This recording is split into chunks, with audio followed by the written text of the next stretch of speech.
The book of Genesis, chapter 1. In the beginning, God created the heaven and the earth. And the earth was without form and void, and darkness was upon the face of the deep. And the Spirit of God moved upon the face of the waters. And God said, "Let there be light." And there was light. And God saw the light that it was good. And God divided the light from the darkness. And God called the light day, and the darkness he called night. And the evening and the morning were the first day. And God said, "Let there be a firmament in the midst of the waters, and let it divide the waters from the waters." And God made the firmament, and divided the waters which were under the firmament from the waters which were above the firmament. And it was so. And God called the firmament heaven. And the evening and the morning were the second day. And God said, "Let the waters under the heaven be gathered together unto one place, and let the dry land appear." And it was so. And God called the dry land earth, and the gathering together of the waters called he seas. And God saw that it was good. And God said, "Let the earth bring forth grass, the herb yielding seed, and the fruit tree yielding fruit after his kind, whose seed is in itself upon the earth." And it was so. And the earth brought forth grass, an herb yielding seed after his kind, and the tree yielding fruit, whose seed was in itself after his kind. And God saw that it was good. And the evening and the morning were the third day. And God said, "Let there be lights in the firmament of the heaven to divide the day from the night. And let them be for signs, and for seasons, and for days and years. And let them be for lights in the firmament of the heaven, to give light upon the earth." And it was so. And God made two great lights, the greater light to rule the day, and the lesser light to rule the night. He made the stars also. And God set them in the firmament of the heaven to give light upon the earth, and to rule over the day and over the night, and to divide the light from the darkness. Then God saw that it was good. And the evening and the morning were the fourth day. And God said, "Let the waters bring forth abundantly the moving creature that hath life, and fowl that may fly above the earth in the open firmament of heaven." And God created great whales, and every living creature that moveth, which the waters brought forth abundantly after their kind, and every winged fowl after his kind. And God saw that it was good. And God blessed them, saying, "Be fruitful, and multiply, and fill the waters in the seas, and let fowl multiply in the earth." And the evening and the morning were the fifth day. And God said, "Let the earth bring forth the living creature after his kind, cattle and creeping thing, and beast of the earth after his kind." And it was so. And God made the beast of the earth after his kind, and cattle after their kind, and everything that creepeth upon the earth after his kind. And God saw that it was good. And God said, "Let us make man in our image, after our likeness, and let them have dominion over the fish of the sea, and over the fowl of the air, and over the cattle, and over all the earth, and over every creeping thing that creepeth upon the earth." So God created man in his own image. In the image of God created he him, male and female created he them.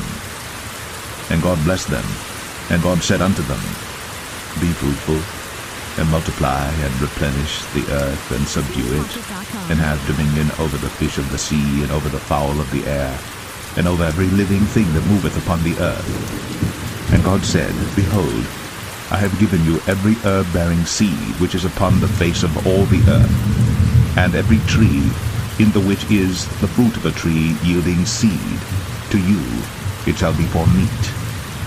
And to every beast of the earth, and to every fowl of the air, and to everything that creepeth upon the earth, wherein there is life, I have given every green herb for meat.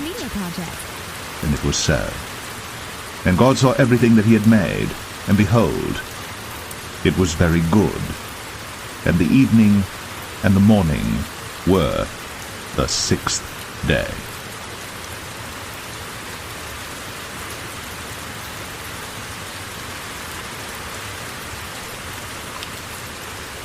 Genesis 2. Thus the heavens and the earth were finished, and all the host of them. And on the seventh day God ended his work which he had made, and he rested on the seventh day from all his work which he had made. And God blessed the seventh day, and sanctified it, because that in it he had rested from all his work which God created and made. These are the generations of the heavens and of the earth when they were created, in the day that the Lord God made the earth and the heavens. And every plant of the field before it was in the earth, and every herb of the field before it grew. For the Lord God had not caused it to rain upon the earth, and there was not a man to till the ground. But there went up a mist from the earth, and watered the whole face of the ground. And the Lord God formed man of the dust of the ground, and breathed into his nostrils the breath of life. And man became a living soul. And the Lord God planted a garden eastward in Eden, and there he put the man whom he had formed. And out of the ground made the Lord God to grow every tree that is pleasant to the sight, and good for food. The tree of life also in the midst of the garden, and the tree of knowledge of good and evil. And a river went out of Eden to water the garden, and from thence it was parted, and became into 4 heads. The name of the first is Pison. That is it which compasseth the whole land of Havilah, where there is gold. And the gold of that land is good. There is bdellium, and the onyx stone. And the name of the second river is Gihon. The same is it that compasseth the whole land of Ethiopia. And the name of the third river is Hiddekel. That is it which goeth toward the east of Assyria. And the fourth river is Euphrates. And the Lord God took the man, and put him into the Garden of Eden to dress it, and to keep it. And the Lord God commanded the man, saying, Of every tree of the garden thou mayest freely eat, but of the tree of the knowledge of good and evil thou shalt not eat of it.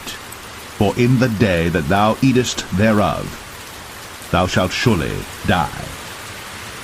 And the Lord God said, It is not good that the man should be alone.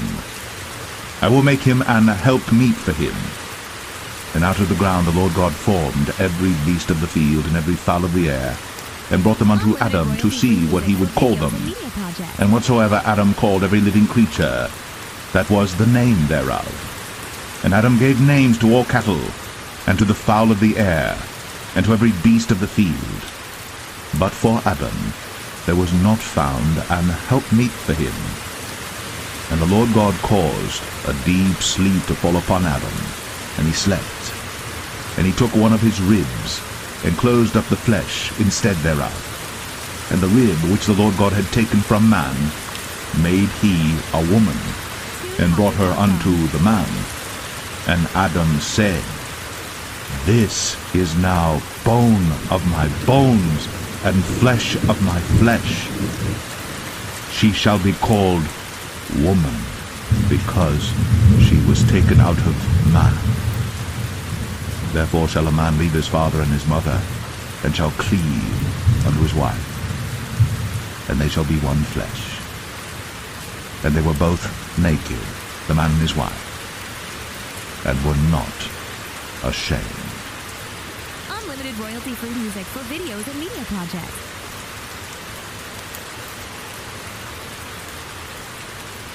Genesis 3. Now the serpent was more subtle than any beast of the field which the Lord God had made. And he said unto the woman, Yea, hath God said, Ye shall not eat of every tree of the garden? And the woman said unto the serpent, We may eat of the fruit of the trees of the garden, but of the fruit of the tree which is in the midst of the garden God hath said, Ye shall not eat of it, neither shall ye touch it, lest ye die. And the serpent said unto the woman, Ye shall not surely die. For God doth know that in the day ye eat thereof, then your eyes shall be opened, and ye shall be as gods, knowing good and evil. And when the woman saw that the tree was good for food, and that it was pleasant to the eyes, and a tree to be desired to make one wise, she took of the fruit thereof, and did eat, and gave also unto her husband with her, and he did eat. And the eyes of them both were opened, and they knew that they were naked. And they sewed fig leaves together, and made themselves aprons. And they heard the voice of the Lord God walking in the garden in the cool of the day. And Adam and his wife hid themselves from the presence of the Lord God amongst the trees of the garden. And the Lord God called unto Adam, and said unto him, Where art thou? And he said, I heard thy voice in the garden, and I was afraid, because I was naked, and I hid myself. And he said, Who told thee that thou wast naked? Hast thou eaten of the tree whereof I commanded thee that thou shouldest not eat?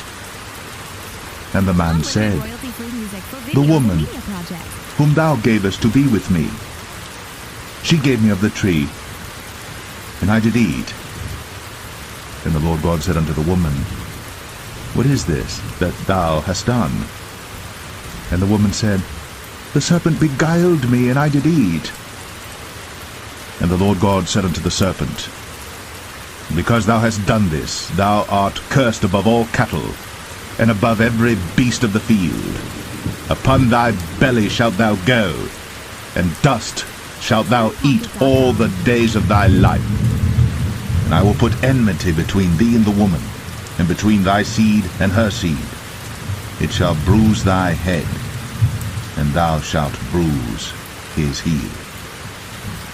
Unto the woman he said, I will greatly multiply thy sorrow, and thy conception.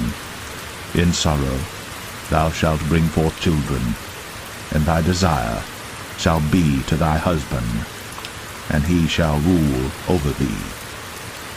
And unto Adam he said, Because thou hast hearkened unto the voice of thy wife, and hast eaten of the tree of which I commanded thee, saying, Thou shalt not eat of it, cursed is the ground for thy sake. In sorrow shalt thou eat of it all the days of thy life. Thorns also, and thistles shall it bring forth to thee, and thou shalt eat the herb of the field. In the sweat of thy face shalt thou eat bread, till thou return unto the ground. For out of it wast thou taken, for dust thou art, and unto dust shalt thou return. And Adam called his wife's name Eve, because she was the mother of all living. Unto Adam also and to his wife did the Lord God make coats of skins, and clothed them. And the Lord God said, Behold, the man is become as one of us, to know good and evil. And now, lest he put forth his hand, and take also of the tree of life, and eat, and live forever. Therefore the Lord God sent him forth from the Garden of Eden, to till the ground from whence he was taken. So he drove out the man, and he placed at the east of the Garden of Eden cherubims, and a flaming sword which turned every way, to keep the way of the tree of life.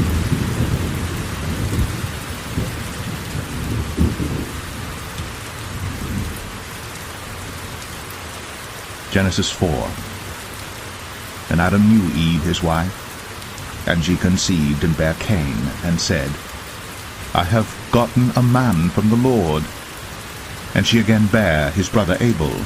And Abel was a keeper of sheep, but Cain was a tiller of the ground. And in process of time it came to pass that Cain brought of the fruit of the ground an offering unto the Lord. And Abel he also brought of the firstlings of his flock, and of the fat thereof. And the Lord had respect unto Abel and to his offering. But unto Cain and to his offering he had not respect. And Cain was very wroth, and his countenance fell. And the Lord said unto Cain, Why art thou wroth? And why is thy countenance fallen? If thou doest well, shalt thou not be accepted? And if thou doest not well, sin lieth at the door, and unto thee shall be his desire, and thou shalt rule over him.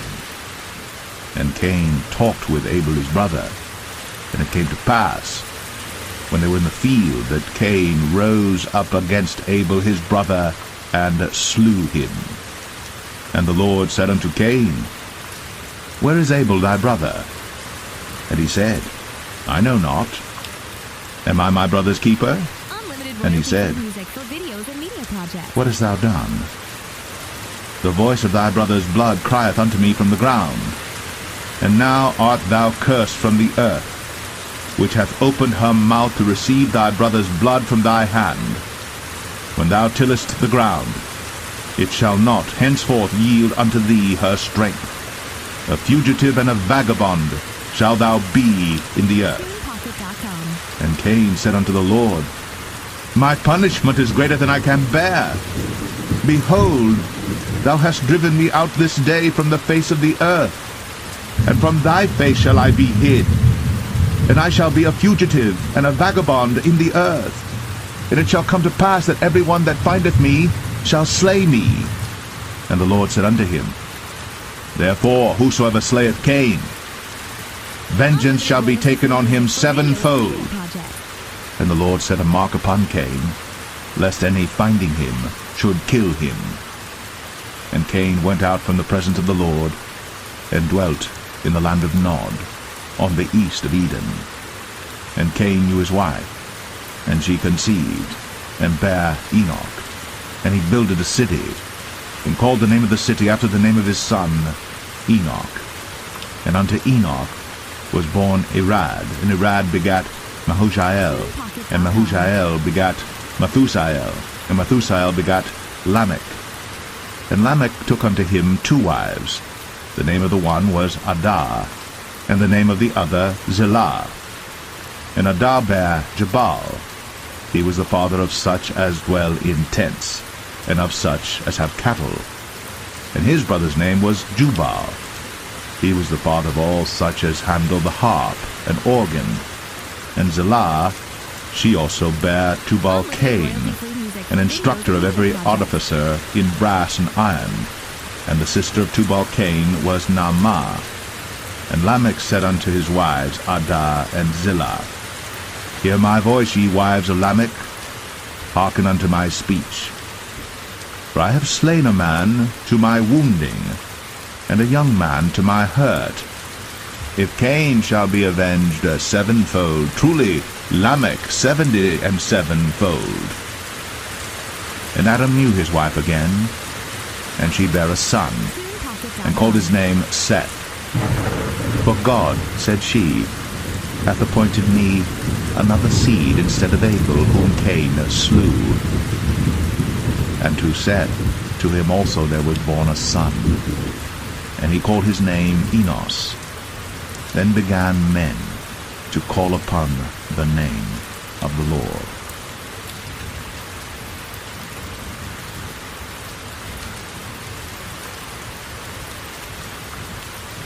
Genesis 5. This is the book of the generations of Adam. In the day that God created man, in the likeness of God made he him. Male and female created he them, and blessed them, and called their name Adam, in the day when they were created. And Adam lived 130 years, and begat a son in his own likeness, after his image, and called his name Seth. And the days of Adam after he had begotten Seth were 800 years, and he begat sons and daughters. And all the days that Adam lived were 930 years, and he died. And Seth lived 105 years, and begat Enos. And Seth lived after he begat Enos 807 years, and begat sons and daughters. And all the days of Seth were 912 years, and he died. And Enos lived 90 years, and begat Canaan. And Enos lived after he begat Canaan 815 years, and begat sons and daughters. And all the days of Enos were 905 years, and he died. And Canaan lived 70 years, and begat Mahalaleel. And Canaan lived after he begat Mahalaleel 840 years, and begat sons and daughters. And all the days of Canaan were 910 years, and he died. And Mahalaleel lived 65 years, and begat Jared. And Mahalaleel lived after he begat Jared 830 years, and begat sons and daughters. And all the days of Mahalaleel were 895 years, and he died. And Jared lived 162 years, and he begat Enoch. And Jared lived after he begat Enoch 800 years, and begat sons and daughters. And all the days of Jared were 962 years, and he died. And Enoch lived 65 years, and begat Methuselah. And Enoch walked with God after he begat Methuselah 300 years, and begat sons and daughters. And all the days of Enoch were 365 years. And Enoch walked with God, and he was not, for God took him. And Methuselah lived 187 years, and begat Lamech. And Methuselah lived after he begat Lamech 782 years, and begat sons and daughters. And all the days of Methuselah were 969 years, and he died. And Lamech lived 182 years, and begat a son. And he called his name Noah, saying, This same shall comfort us concerning our work and toil of our hands, because of the ground which the Lord hath cursed. And Lamech lived after he begat Noah 595 years, and begat sons and daughters. And all the days of Lamech were 777 years, and he died. And Noah was 500 years old, and Noah begat Shem, Ham, and Japheth. Unlimited royalty-free music for videos and media projects. Genesis 6. And it came to pass, when men began to multiply on the face of the earth, and daughters were born unto them, that the sons of God saw the daughters of men that they were fair, and they took them wives of all which they chose. And the Lord said, My spirit shall not always strive with man, for that he also is flesh.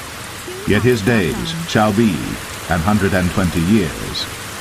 There were giants in the earth in those days, and also after that, when the sons of God came in unto the daughters of men, and they bare children to them, the same became mighty men which were of old, men of renown.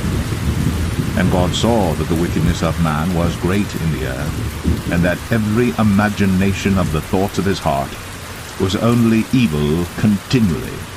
And it repented the Lord that he had made man on the earth, and it grieved him at his heart. And the Lord said, I will destroy man whom I have created from the face of the earth, both man and beast, and the creeping thing, and the fowls of the air, for it repenteth me that I have made them. But Noah found grace in the eyes of the Lord. These are the generations of Noah. Noah was a just man, and perfect in his generations. And Noah walked with God.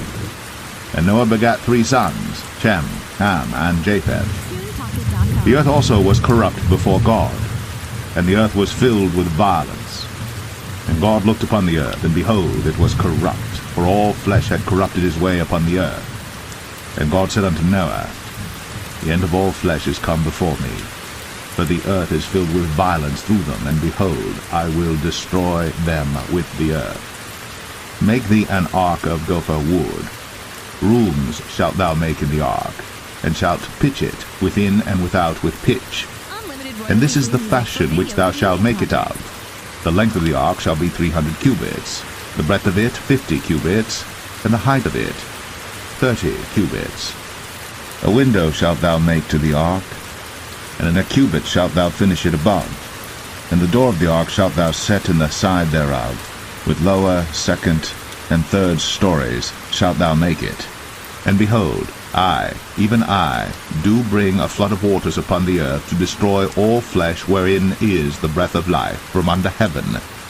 And everything that is in the earth shall die. But with thee will I establish my covenant. And thou shalt come into the ark, thou, and thy sons, and thy wife, and thy sons' wives with thee.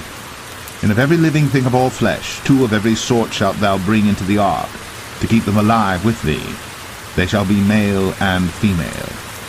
Of fowls after their kind, and of cattle after their kind, of every creeping thing of the earth after his kind, 2 of every sort shall come unto thee, to keep them alive.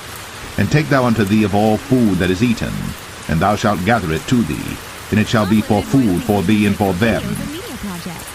Thus did Noah, according to all that God commanded him, so did he.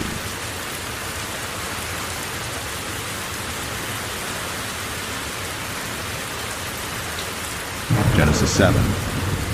And the Lord said unto Noah, Come down, all thy house, into the ark, for thee have I seen righteous before me in this generation. Of every clean beast thou shalt take to thee by 7s, the male and his female, and of beasts that are not clean by 2, the male and his female. Of fowls also of the air by 7s, the male and the female, to keep seed alive upon the face of all the earth. For yet 7 days, and I will cause it to rain upon the earth 40 days and 14 nights. And every living substance that I have made will I destroy from off the face of the earth. And Noah did according unto all that the Lord commanded him. And Noah was 600 years old when the flood of waters was upon the earth. And Noah went in, and his sons and his wife, and his sons' wives with him, into the ark because of the waters of the flood, of clean beasts, and of beasts that are not clean, and of fowls, and of everything that creepeth upon the earth.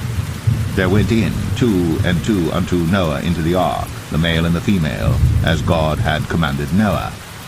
And it came to pass after 7 days, that the waters of the flood were upon the earth. In the 600th year of Noah's life, in the 2nd month, the 17th day of the month, the same day, were all the fountains of the great deep broken up, and the windows of heaven were opened, and the rain was upon the earth 40 days and 40 nights. In the selfsame day entered Noah and Shem and Ham and Japheth, the sons of Noah, and Noah's wife, and the 3 wives of his sons with them, into the ark, they and every beast after his kind, and all the cattle after their kind, and every creeping thing that creepeth upon the earth after his kind, and every fowl after his kind, every bird of every sort. And they went in unto Noah into the ark, 2 and 2 of all flesh, wherein is the breath of life. And they that went in male and female of all flesh, as God had commanded him. And the Lord shut him in. And the flood was 40 days upon the earth, and the waters increased and bare up the ark, and it was lift up above the earth. And the waters prevailed, and were increased greatly upon the earth, and the ark went upon the face of the waters. And the waters prevailed exceedingly upon the earth, and all the high hills that were under the whole heaven were covered. 15 cubits upward did the waters prevail, and the mountains were covered. And all flesh died that moved upon the earth, both of fowl, and of cattle, and of beast, and of every creeping thing that creepeth upon the earth. And every man, all in whose nostrils was the breath of life, of all that was in the dry land, died. And every living substance was destroyed which was upon the face of the ground, both man, and cattle, and the creeping things, and the fowl of the heaven, and they were destroyed from the earth. And Noah only remained alive, and they that were with him in the ark. And the waters prevailed upon the earth 150 days. TunePocket.com. Genesis 8.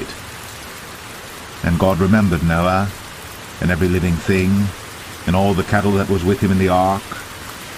And God made a wind pass over the earth, and the waters assuaged. The fountains also of the deep, and the windows of heaven were stopped, and the rain from heaven was restrained. And the waters returned from off the earth continually. And after the end of the 150 days, the waters were abated. And the ark rested in the 7th month, on the 17th day of the month, upon the mountains of Ararat. And the waters decreased continually until the 10th month. In the 10th month, on the 1st day of the month, were the tops of the mountains seen. And it came to pass at the end of 40 days that Noah opened the window of the ark which he had made. And he sent forth a raven, which went forth to and fro until the waters were dried up from off the earth. Also he sent forth a dove from him, to see if the waters were abated from off the face of the ground. But the dove found no rest for the sole of her foot. And she returned unto him into the ark, for the waters were on the face of the whole earth. Then he put forth his hand, and took her, and pulled her in unto him into the ark. And he stayed yet other 7 days, and again he sent forth the dove out of the ark. And the dove came in to him in the evening, and lo, in her mouth was an olive leaf plucked off. So Noah knew that the waters were abated from off the earth. And he stayed yet other 7 days, and sent forth the dove, which returned not again unto him any more. And it came to pass, in the 601st year, in the 1st month, the 1st day of the month, the waters were dried up from off the earth. And Noah removed the covering of the ark, and looked, and behold, the face of the ground was dry. And in the 2nd month, on the 27th day of the month, was the earth dried.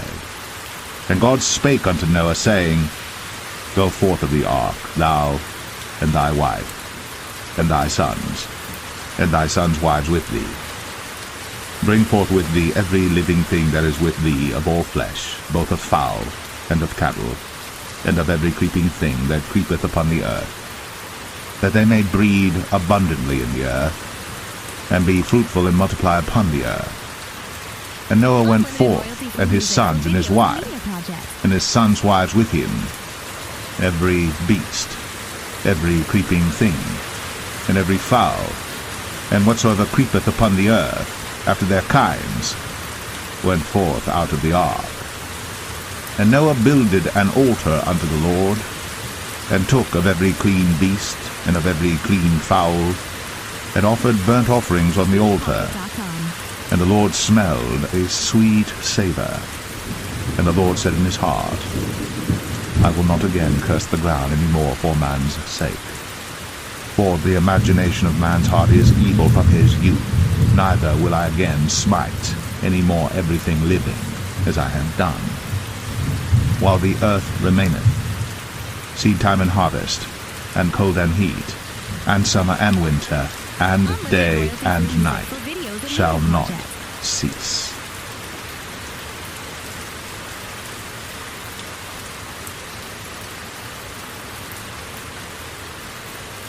Genesis 9. And God blessed Noah and his sons, and said unto them, Be fruitful, and multiply, and replenish the earth. And the fear of you, and the dread of you shall be upon every beast of the earth, and upon every fowl of the air, upon all that moveth upon the earth, and upon all the fishes of the sea. Into your hand are they delivered. Every moving thing that liveth shall be meat for you, even as the green herb have I given you all things. But flesh, with the life thereof, which is the blood thereof, shall ye not eat. And surely your blood of your lives will I require. At the hand of every beast will I require it, and at the hand of man, at the hand of every man's brother will I require the life of man. Whoso sheddeth man's blood, by man shall his blood be shed. For in the image of God made he man. And you, be ye fruitful, and multiply, bring forth abundantly in the earth, and multiply therein.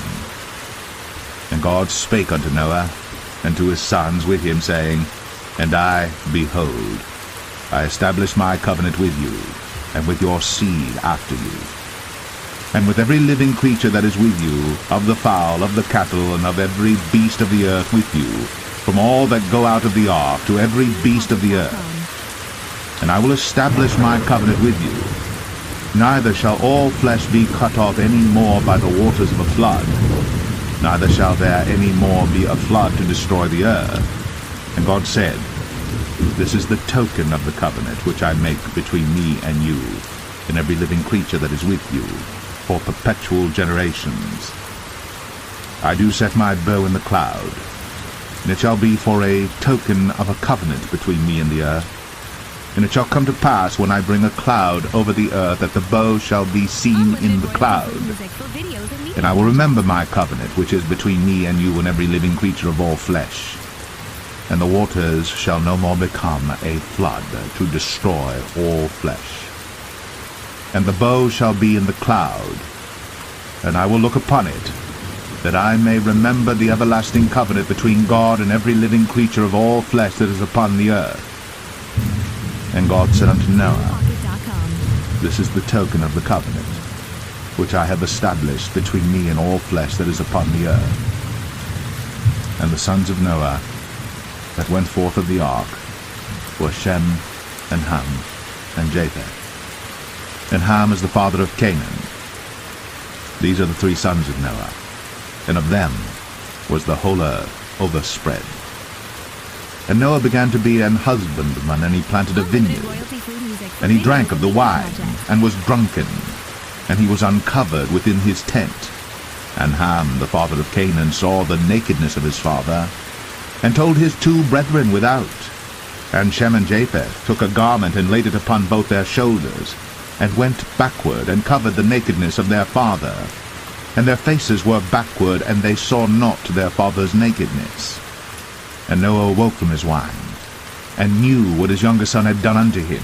And he said, Cursed be Canaan, a servant of servants shall he be unto his brethren.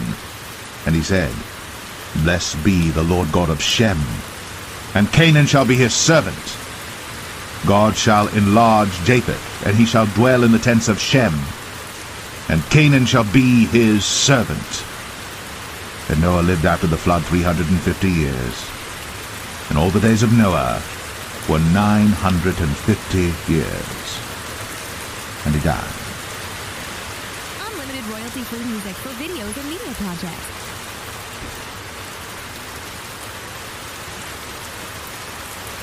Genesis 10.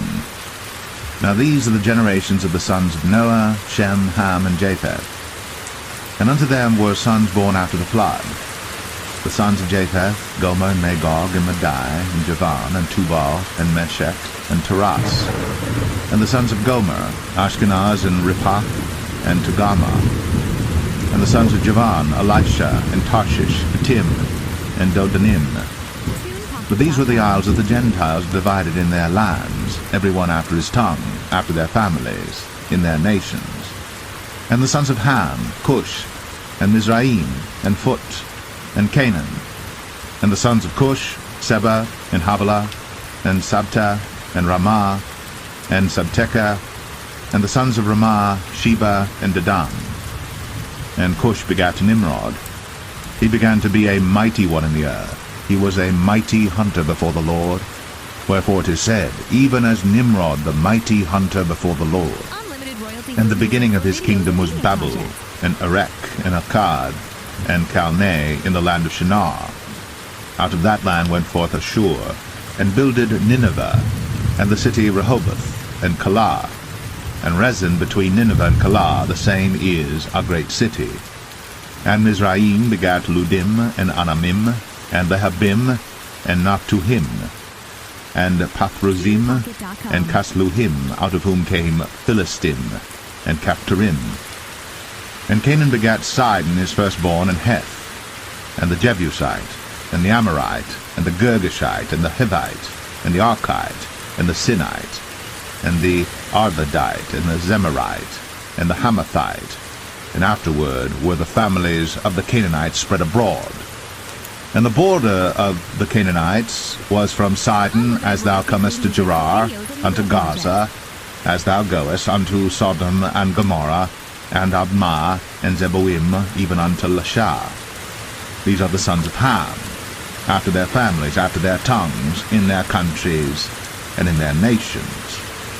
Unto Shem also, the father of all the children of Eber, the brother of Japheth, the elder, even to him were children born, the children of Shem, Elam, and Ashur, and Arphaxad, and Lud, and Aram.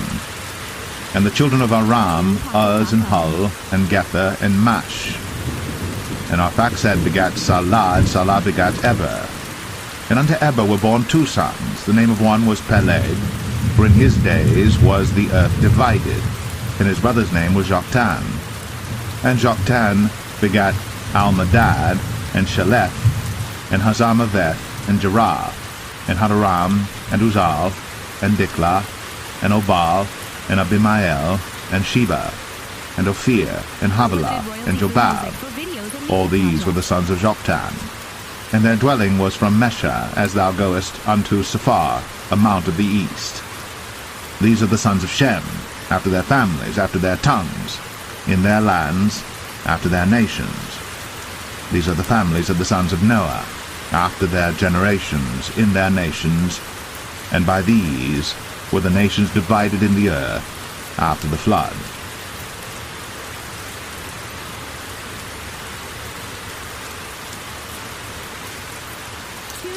Genesis 11. And the whole earth was of one language, and of one speech. And it came to pass, as they journeyed from the east, that they found a plain in the land of Shinar, and they dwelt there. And they said one to another, Go to, let us make brick, and burn them thoroughly. And they had brick for stone, and slime had they for mortar. And they said, Go to, let us build us a city and a tower, whose top may reach unto heaven. And let us make us a name, lest we be scattered abroad upon the face of the whole earth. And the Lord came down to see the city and the tower, which the children of men builded. And the Lord said, Behold, the people is one, and they have all one language. And this they begin to do? And now nothing will be restrained from them, which they have imagined to do. Go to, let us go down, and there confound their language, that they may not understand one another's speech. So the Lord scattered them abroad from thence upon the face of all the earth, and they left off to build the city. Therefore is the name of it called Babel, because the Lord did there confound the language of all the earth, and from thence did the Lord scatter them abroad upon the face of all the earth. These are the generations of Shem. Shem was 100 years old and begat Arphaxad 2 years after the flood. And Shem lived after he begat Arphaxad 500 years, and begat sons and daughters. And Arphaxad lived 35 years, and begat Salah. And Arphaxad lived after he begat Salah 403 years, and begat sons and daughters. And Salah lived 30 years, and begat Eber. And Salah lived after he begat Eber 403 years, and begat sons and daughters. And Eber lived 34 years, and begat Peleg. And Eber lived after he begat Peleg 430 years, and begat sons and daughters. And Peleg lived 30 years, and begat Reu. And Peleg lived after he begat Reu 209 years, and begat sons and daughters. And Reu lived 32 years, and begat Serug. And Reu lived after he begat Serug 207 years, and begat sons and daughters. And Serug lived 30 years, and begat Nahor. And Serug lived after he begat Nahor 200 years, and begat sons and daughters. And Nahor lived 29 years, and begat Terah. And Nahor lived after he begat Terah 119 years, and begat sons and daughters. And Terah lived 70 years, and begat Abram, Nahor, and Haran. Now these are the generations of Terah. Terah begat Abram, Nahor, and Haran. And Haran begat Lot. And Haran died before his father Terah in the land of his nativity, in Ur of the Chaldees. And Abram and Nahor took them wives. The name of Abram's wife was Sarai, and the name of Nahor's wife, Milcah, the daughter of Haran, the father of Milcah, and the father of Iscah. But Sarai was barren, she had no child. And Terah took Abram his son, and Lot the son of Haran his son's son, and Sarai his daughter-in-law his son Abram's wife. And they went forth with them from Ur of the Chaldees, to go into the land of Canaan. And they came unto Haran, and dwelt there. And the days of Terah were 205 years, and Terah died in Haran.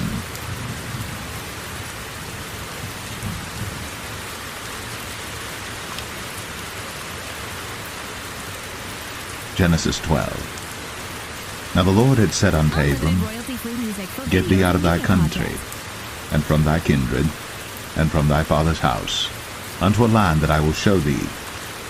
And I will make of thee a great nation, and I will bless thee, and make thy name great, and thou shalt be a blessing. And I will bless them that bless thee, and curse him that curseth thee. And in thee shall all families of the earth be blessed. So Abram departed, as the Lord had spoken unto him. And Lot went with him. And Abram was 75 years old when he departed out of Haran. And Abram took Sarai his wife, and Lot his brother's son, and all their substance that they had gathered, and the souls that they had gotten in Haran. And they went forth to go into the land of Canaan, and into the land of Canaan they came. And Abram passed through the land unto the place of Sichem, unto the plain of Moreh. And the Canaanite was then in the land. And the Lord appeared unto Abram, and said, Unto thy seed will I give this land. And there builded he an altar unto the Lord, who appeared unto him. And he removed from thence unto a mountain on the east of Bethel, and pitched his tent, having Bethel on the west, and Ai on the east. And there he builded an altar unto the Lord, and called upon the name of the Lord. And Abram journeyed, going on still toward the south. And there was a famine in the land, and Abram went down into Egypt to sojourn there, for the famine was grievous in the land. And it came to pass, when he was come near to enter into Egypt, that he said unto Sarai his wife, Behold now, I know that thou art a fair woman to look upon. Therefore it shall come to pass, when the Egyptians shall see thee, that they shall say, This is his wife, and they will kill me, but they will save thee alive. Say, I pray thee, Thou art my sister, that it may be well with me for thy sake, and my soul shall live because of thee. And it came to pass, that when Abram was come into Egypt, the Egyptians beheld the woman that she was very fair. The princes also of Pharaoh saw her, and commended her before Pharaoh. And the woman was taken into Pharaoh's house. And he entreated Abram well for her sake. And he had sheep and oxen and he-asses, and menservants and maidservants, and she-asses, and camels. And the Lord plagued Pharaoh and his house with great plagues because of Sarai, Abram's wife. And Pharaoh called Abram, and said, What is this that thou hast done unto me? Why didst thou not tell me that she was thy wife? Why saidst thou, She is my sister, so I might have taken her to be my wife? Now therefore behold thy wife, take her, and go thy way. And Pharaoh commanded his men concerning him, and they sent him away, and his wife, and all that he had.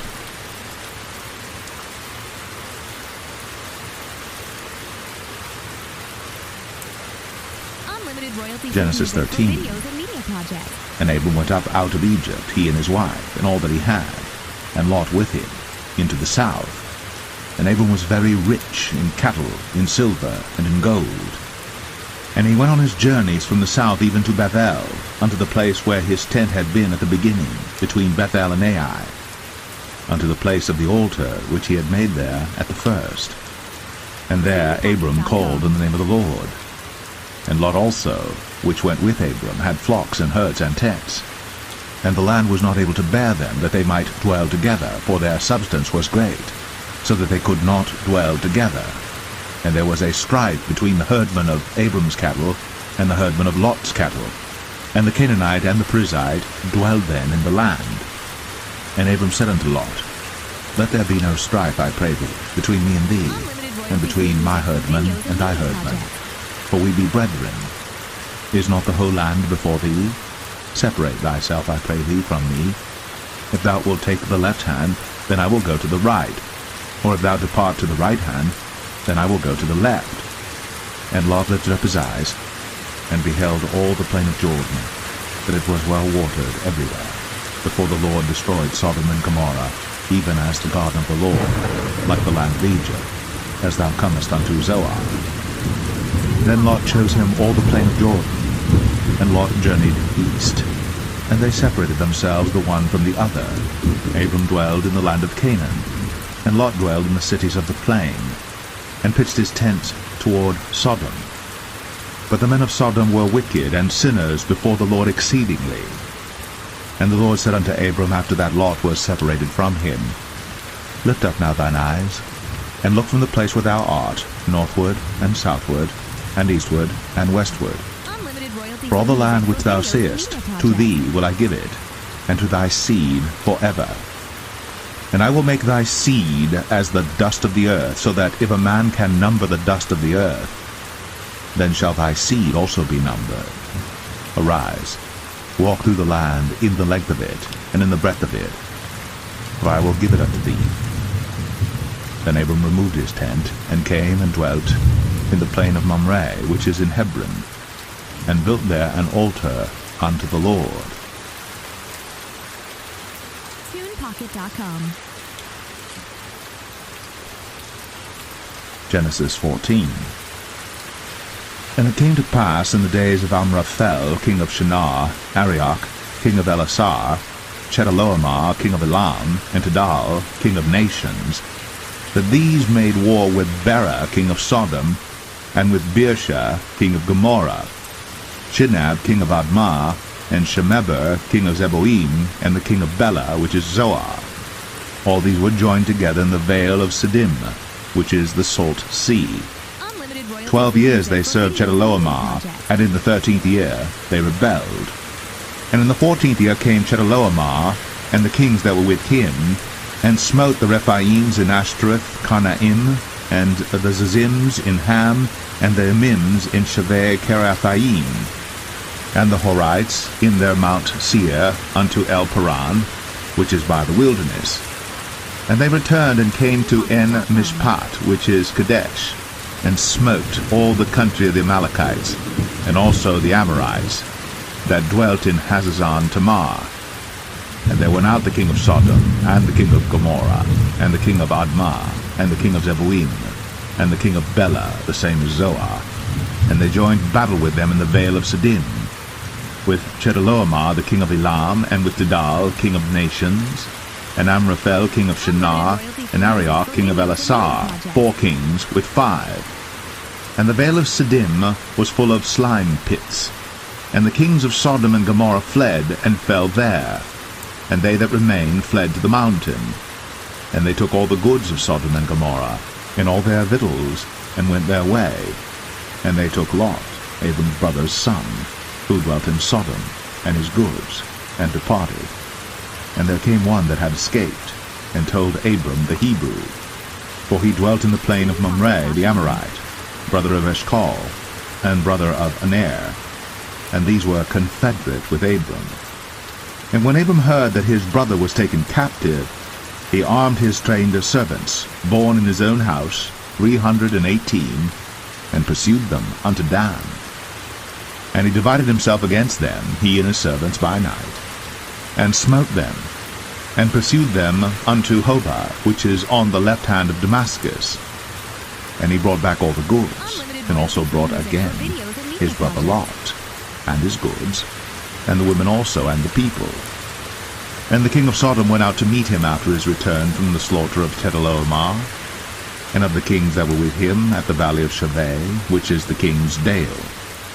And Melchizedek king of Salem brought forth bread and wine, and he was the priest of the Most High God. And he blessed him, and said, Blessed be Abram of the Most High God, possessor of heaven and earth. And blessed be the Most High God, which hath delivered thine enemies into thy hand. And he gave him tithes of all.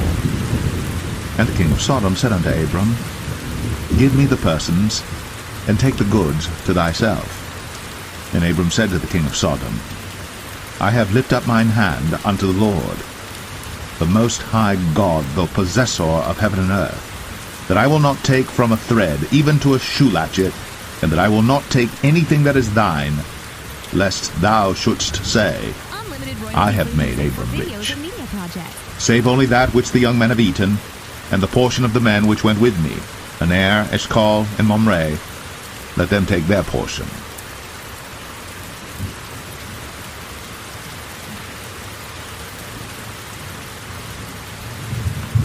Genesis 15. After these things, the word of the Lord came unto Abram in a vision, saying, Fear not, Abram, I am thy shield, and thy exceeding great reward. And Abram said, Lord God, what wilt thou give me, seeing I go childless? And the steward of my house is this Eliezer of Damascus. And Abram said, Behold, to me thou hast given no seed, and lo, one born in my house is mine heir.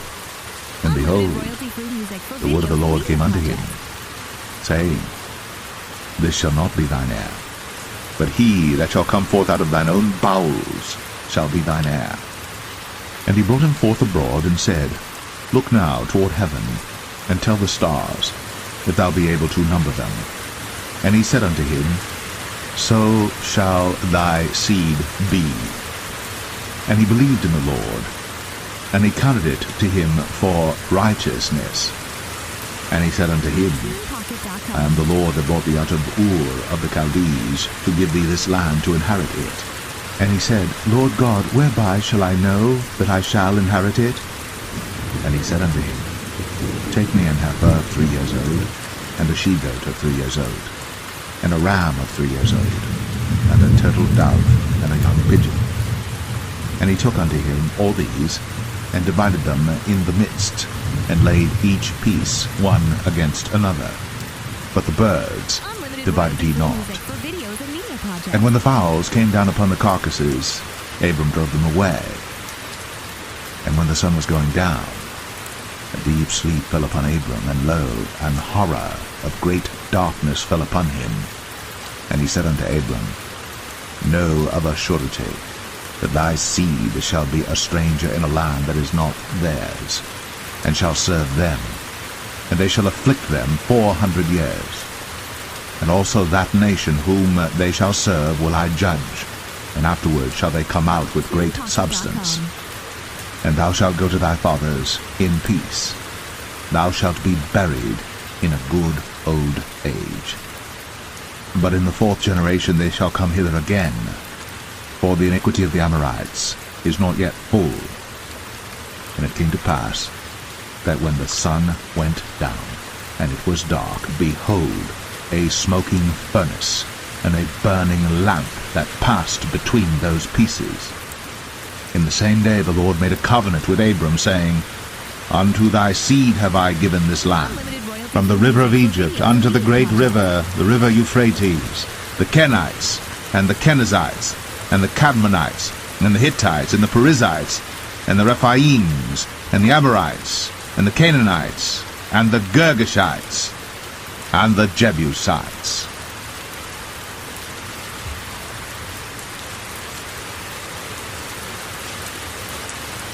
Genesis 16. Now Sarai, Abram's wife, bare him no children. And she had an handmaid, an Egyptian, whose name was Hagar. And Sarai said unto Abram, Behold now, the Lord hath restrained me from bearing. I pray thee, go in unto my maid. It may be that I may obtain children by her. And Abram hearkened to the voice of Sarai. And Sarai, Abram's wife, took Hagar, her maid, the Egyptian, after Abram had dwelt 10 years in the land of Canaan, and gave her to her husband Abram to be his wife. And he went in unto Hagar, and she conceived. And when she saw that she had conceived, her mistress was despised in her eyes. And Sarai said unto Abram, My wrong be upon thee. I have given my maid into thy bosom, and when she saw that she had conceived, I was despised in her eyes. The Lord judge between me and thee. But Abram said unto Sarai, Behold, thy maid is in thy hand. Do to her as it pleaseth thee. And when Sarai dealt hardly with her, she fled from her face. And the angel of the Lord found her by a fountain of water in the wilderness, by the fountain in the way to Shur. And he said, Hagar, Sarai's maid, whence camest thou? And whither wilt thou go? And she said, I flee from the face of my mistress Sarai. And the angel of the Lord said unto her, Return to thy mistress, and submit thyself unto her hands. And the angel of the Lord said unto her, I will multiply thy seed exceedingly, that it shall not be numbered for multitude. And the angel of the Lord said unto her, Behold, thou art with child, and shalt bear a son, and shalt call his name Ishmael, because the Lord hath heard thy affliction. And he will be a wild man, his hand will be against every man, and every man's hand against him. And he shall dwell in the presence of all his brethren. And she called the name of the Lord that spake unto her, Thou God seest me. For she said, Have I also here looked after him that seeth me? Wherefore the well was called Beer Lohai Roi. Behold, it is between Kadesh and Bered. And Hagar bare Abram a son, and Abram called his son's name, which Hagar bare, Ishmael. And Abram was 86 years old, when Hagar bare Ishmael to Abram.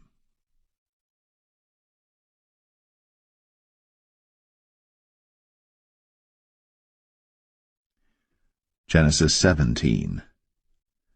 And when Abram was 90 years old and 9, the Lord appeared to Abram and said unto him, I am the Almighty God. Walk before me, and be thou perfect. And I will make my covenant between me and thee, and will multiply thee exceedingly. And Abram fell on his face. And God talked with him, saying, As for me, behold, my covenant is with thee, and thou shalt be a father of many nations. Neither shall thy name any more be called Abram, but thy name shall be Abraham. For a father of many nations have I made thee. And I will make thee exceeding fruitful, and I will make nations of thee, and kings shall come out of thee. And I will establish my covenant between me and thee and thy seed after thee in their generations for an everlasting covenant, to be a God unto thee, and to thy seed after thee. And I will give unto thee and to thy seed after thee the land wherein thou art a stranger, all the land of Canaan, for an everlasting possession, and I will be their God. And God said unto Abraham, Thou shalt keep my covenant therefore, thou and thy seed after thee in their generations. This is my covenant which ye shall keep between me and you and thy seed after thee. Every man-child among you shall be circumcised, and ye shall circumcise the flesh of your foreskin, and it shall be a token of the covenant betwixt me and you. And he that is 8 days old shall be circumcised among you. Every man-child in your generations, he that is born in the house, or bought with money of any stranger, which is not of thy seed. He that is born in thy house, and he that is bought with thy money, must needs be circumcised. And my covenant shall be in your flesh, for an everlasting covenant. And the uncircumcised man-child, whose flesh of his foreskin is not circumcised, that soul shall be cut off from his people. He hath broken my covenant. And God said unto Abraham, As for Sarai thy wife, thou shalt not call her name Sarai, but Sarah shall her name be. And I will bless her, and give thee a son also of her. Yea, I will bless her, and she shall be a mother of nations. Kings of people shall be of her. Then Abram fell upon his face, and laughed, and said in his heart, Shall a child be born unto him that is 100 years old? And shall Sarah that is 90 years old bear? And Abraham said unto God, Oh, that Ishmael might live before thee. And God said, Sarah thy wife shall bear thee a son indeed, and thou shalt call his name Isaac. And I will establish my covenant with him for an everlasting covenant, and with his seed after him. And as for Ishmael, I have heard thee. Behold, I have blessed him, and will make him fruitful, and will multiply him exceedingly. 12 princes shall he beget, and I will make him a great nation.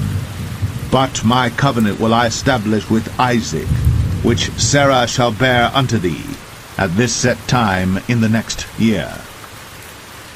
And he left off talking with him, and God went up from Abraham. And Abraham took Ishmael his son, and all that were born in his house, and all that were bought with his money, every male among the men of Abraham's house, and circumcised the flesh of their foreskin in the selfsame day, as God had said unto him.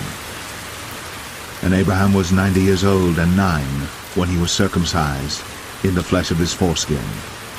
And Ishmael his son was 13 years old when he was circumcised in the flesh of his foreskin.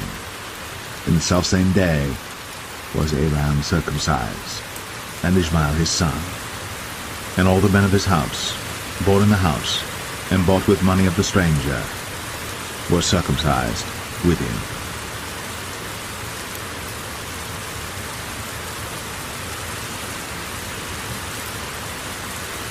Genesis 18. And the Lord appeared unto him in the plains of Mamre, and he sat in the tent door in the heat of the day. And he lifted up his eyes, and looked, and lo, 3 men stood by him. And when he saw them, he ran to meet them from the tent door, and bowed himself toward the ground, and said, My Lord, if now I have found favor in thy sight, pass not away, I pray thee, from thy servant. Let a little water, I pray you, be fetched, and wash your feet, and rest yourselves under the tree. And I will fetch a morsel of bread, and comfort ye your hearts. After that ye shall pass on, for therefore are ye come to your servant. And they said, So do, as thou hast said. And Abraham hastened into the tent unto Sarah, and said, Make ready quickly 3 measures of fine meal, knead it, and make cakes upon the hearth. And Abraham ran unto the herd, and fetched a calf tender and good, and gave it unto a young man, and he hasted to dress it. And he took butter and milk, and the calf which he had dressed, and set it before them. And he stood by them under the tree, and they did eat. And they said unto him, Where is Sarah thy wife? And he said, Behold, in the tent. And he said, I will certainly return unto thee according to the time of life, and lo, Sarah thy wife shall have a son. And Sarah heard it in the tent door, which was behind him.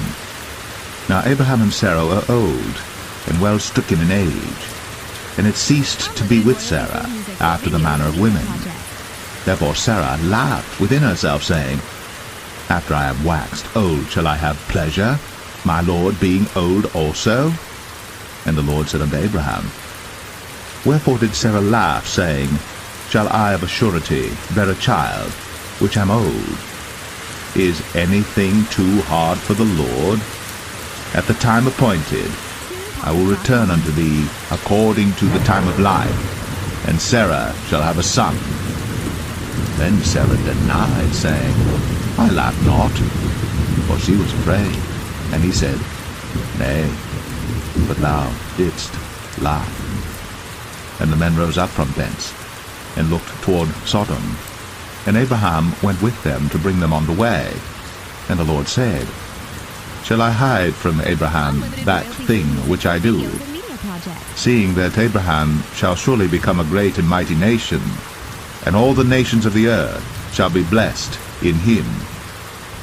But I know him, that he will command his children and his household after him, and they shall keep the way of the Lord to do justice and judgment, that the Lord may bring upon Abraham that which he hath spoken of him. And the Lord said, Because the cry of Sodom and Gomorrah is great, and because their sin is very grievous, I will go down now, and see whether they have done altogether according to the cry of it, which is come unto me, and if not, I will know. And the men turned their faces from thence, and went toward Sodom. But Abraham stood yet before the Lord. And Abraham drew near and said, Wilt thou also destroy the righteous with the wicked? Peradventure there be 50 righteous within the city. Wilt thou also destroy, and not spare the place, for the 50 righteous that are therein?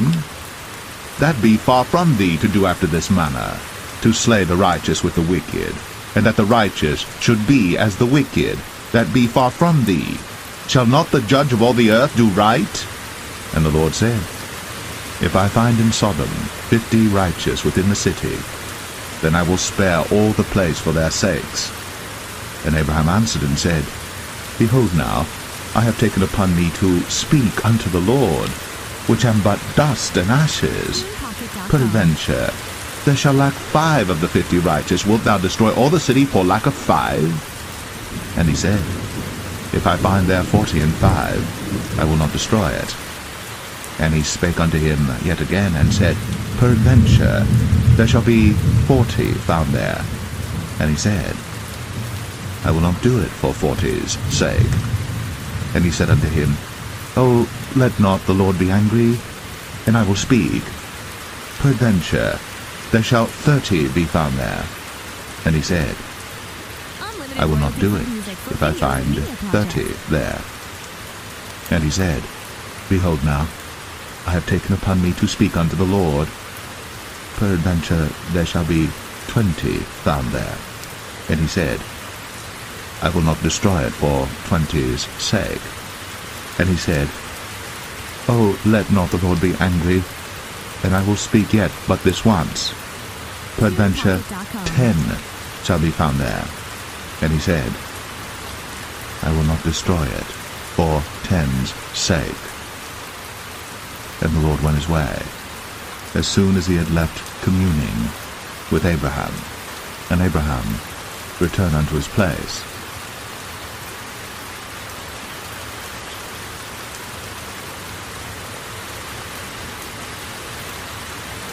Genesis 19.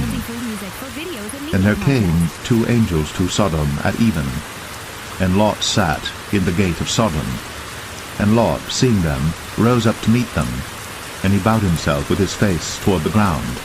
And he said, Behold now, my lord, turn in, I pray you, into your servant's house, and tarry all night, and wash your feet, and ye shall rise up early and go on your ways. And they said, Nay, but we will abide in the street all night. And he pressed upon them greatly. And they turned in unto him, and entered into his house. And he made them a feast, and did bake unleavened bread, and they did eat. But before they lay down, the men of the city, even the men of Sodom, compassed the house round, both old and young, all the people from every quarter. And they called unto Lot, and said unto him, Where are the men which came into thee this night? Bring them out unto us, that we may know them. And Lot went out at the door unto them, and shut the door after him, and said, I pray you, brethren, do not so wickedly. Behold now, I have 2 daughters which have not known man. Let me, I pray you, bring them out unto you, and do ye to them as is good in your eyes. Only unto these men do nothing, for therefore came they under the shadow of my roof. And they said, Stand back. And they said again, This one fellow came in to sojourn, and he will needs be a judge. Now will we deal worse with thee than with them. And they pressed sore upon the man, even Lot, and came near to break the door. But the men put forth their hand, and pulled Lot into the house to them, and shut to the door.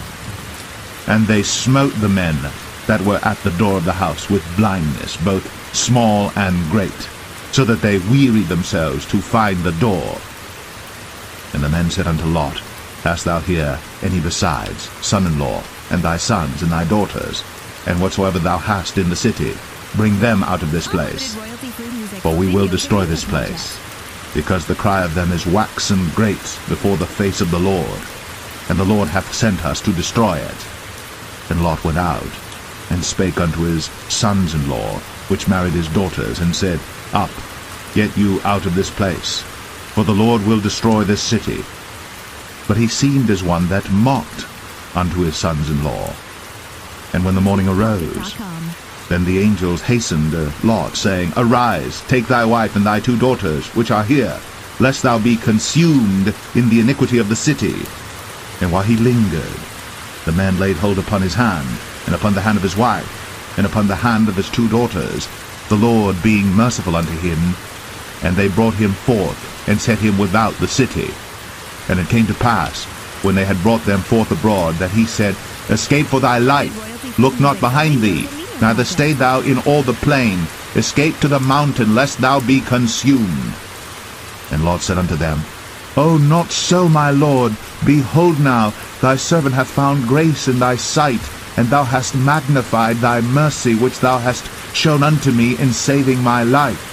And I cannot escape to the mountain, lest some evil take me and I die.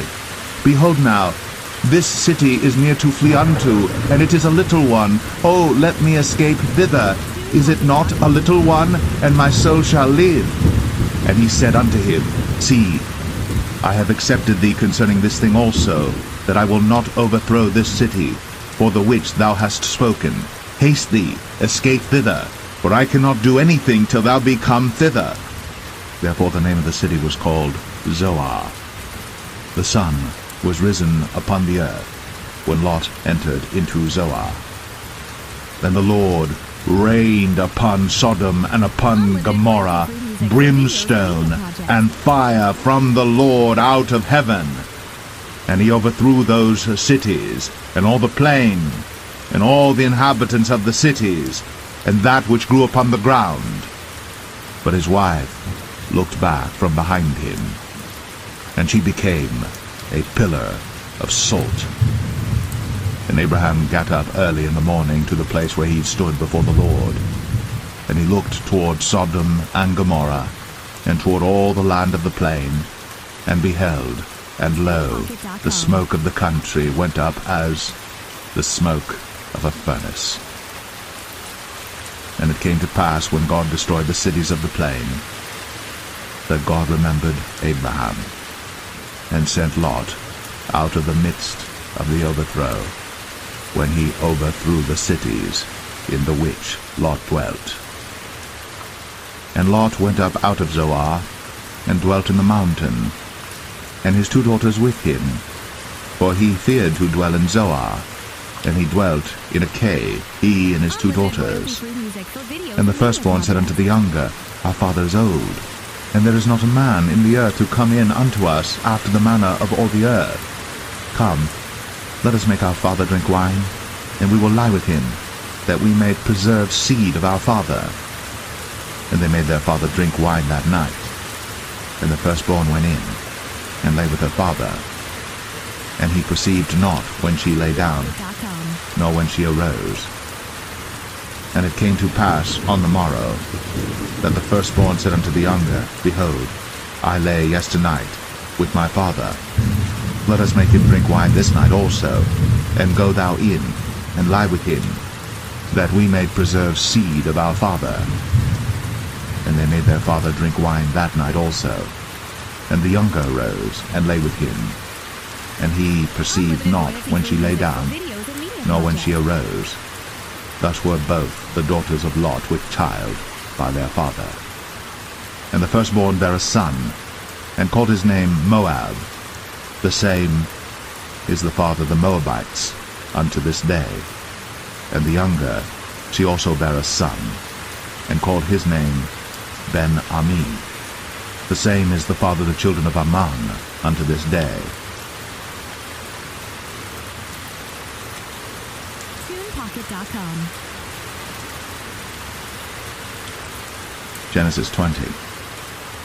And Abraham journeyed from thence toward the south country, and dwelled between Kadesh and Shur, and sojourned in Gerar. And Abraham said of Sarah his wife, She is my sister. And Abimelech king of Gerar sent and took Sarah. But God came to Abimelech in a dream by night, and said to him, Behold, thou art but a dead man, for the woman which thou hast taken, for she is a man's wife. But Abimelech had not come near her, and he said, Lord, wilt thou slay also a righteous nation? Said he not unto me, She is my sister? And she, even she herself, said, He is my brother? In the integrity of my heart and innocency of my hands have I done this. And God said unto him in a dream, Yea, I know that thou didst this in the integrity of thy heart. For I also withheld thee from sinning against me. Therefore suffered I thee not to touch her. Now therefore restore the man his wife, for he is a prophet, and he shall pray for thee, and thou shalt live. And if thou restore her not, know thou that thou shalt surely die, thou and all that are thine. Therefore Abimelech rose early in the morning, and called all his servants, and told all these things in their ears. And the men were sore afraid. Then Abimelech called Abraham, and said unto him, What hast thou done unto us? And what have I offended thee, that thou hast brought on me and on my kingdom a great sin? Thou hast done deeds unto me that ought not to be done. And Abimelech said unto Abraham, What sawest thou, that thou hast done this thing? And Abraham said, Because I thought, surely the fear of God is not in this place, and they will slay me for my wife's sake. And yet indeed she is my sister. She is the daughter of my father, but not the daughter of my mother. And she became my wife. And it came to pass, when God caused me to wander from my father's house, that I said unto her, This is thy kindness which thou shalt show unto me. At every place whither we shall come, say of me, He is my brother. And Abimelech took sheep and oxen, and men servants, and women servants, and gave them unto Abraham, and restored him Sarah his wife. And Abimelech said, Behold, my land is before thee. Dwell where it pleaseth thee. And unto Sarah he said, Behold, I have given thy brother 1,000 pieces of silver. Behold, he is to thee a covering of the eyes, unto all that are with thee, and with all other. Thus she was reproved. So Abraham prayed unto God, and God healed Abimelech and his wife and his maidservants, and they bare children. For the Lord had fast closed up all the wombs of the house of Abimelech, because of Sarah, Abraham's wife.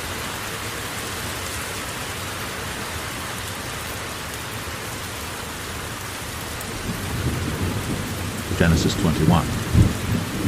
And the Lord visited Sarah as he had said, and the Lord did unto Sarah as he had spoken.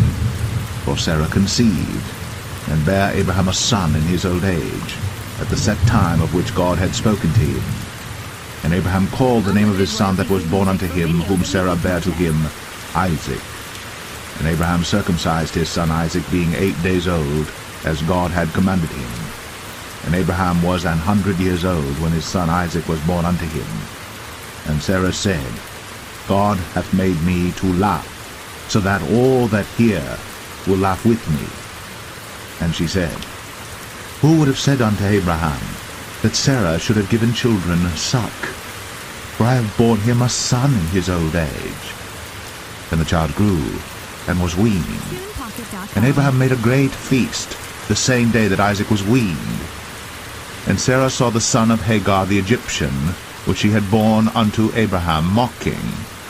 Wherefore she said unto Abraham, Cast out this bondwoman and her son, for the son of this bondwoman shall not be heir with my son, even with Isaac. And the thing was very grievous in Abraham's sight because of his son. And God said unto Abraham, Let it not be grievous in thy sight, because of the lad, and because of thy bondwoman. In all that Sarah hath said unto thee, hearken unto her voice. For in Isaac shall thy seed be called. And also of the son of the bondwoman will I make a nation, because he is thy seed. And Abraham rose up early in the morning, and took bread and a bottle of water, and gave it unto Hagar, putting it on her shoulder, and the child, and sent her away. And she departed and wandered in the wilderness of Beersheba. And the water was spent in the bottle, and she cast the child under one of the shrubs. And she went and sat her down over against him a good way off, as it were a bowshot, for she said, Let me not see the death of the child. And she sat over against him, and lifted up her voice, and wept. And God heard the voice of the lad. And the angel of God called to Hagar out of heaven, and said unto her, What aileth thee, Hagar? Fear not, for God hath heard the voice of the lad where he is. Arise, lift up the lad, and hold him in thine hand, for I will make him a great nation. And God opened her eyes, and she saw a well of water, and she went and filled the bottle with water, and gave the lad drink. And God was with the lad, and he grew, and dwelt in the wilderness, and became an archer. And he dwelt in the wilderness of Paran, and his mother took him a wife out of the land of Egypt. KJV.com. And it came to pass at that time that Abimelech and Phicol, the chief captain of his host, spake unto Abraham, saying, God is with thee in all that thou doest. Now therefore swear unto me here by God that thou wilt not deal falsely with me, nor with my son, nor with my son's son, but according to the kindness that I have done unto thee, thou shalt do unto me, and to the land wherein thou hast sojourned. And Abraham said, I will swear. And Abraham reproved Abimelech because of a well of water, which Abimelech's servants had violently taken away. And Abimelech said, I wot not who hath done this thing, neither didst thou tell me, neither yet heard I of it, but today. And Abraham took sheep and oxen, and gave them unto Abimelech, and both of them made a covenant. And Abraham set 7 ewe lambs of the flock by themselves. And Abimelech said unto Abraham, What mean these 7 ewe lambs which thou hast set by themselves? And he said, For these 7 ewe lambs shalt thou take of my hand, that they may be a witness unto me that I have digged this well. Wherefore he called that place Beersheba, because there they sware both of them. Thus they made a covenant at Beersheba. Then Abimelech rose up, and Phicol, the chief captain of his host, and they returned into the land of the Philistines. And Abraham planted a grove in Beersheba, and called there on the name of the Lord, the everlasting God. And Abraham sojourned in the Philistines' land many days. For videos and media projects.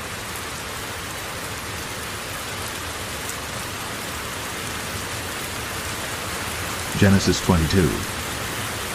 And it came to pass, after these things, that God did tempt Abraham, and said unto him, Abraham.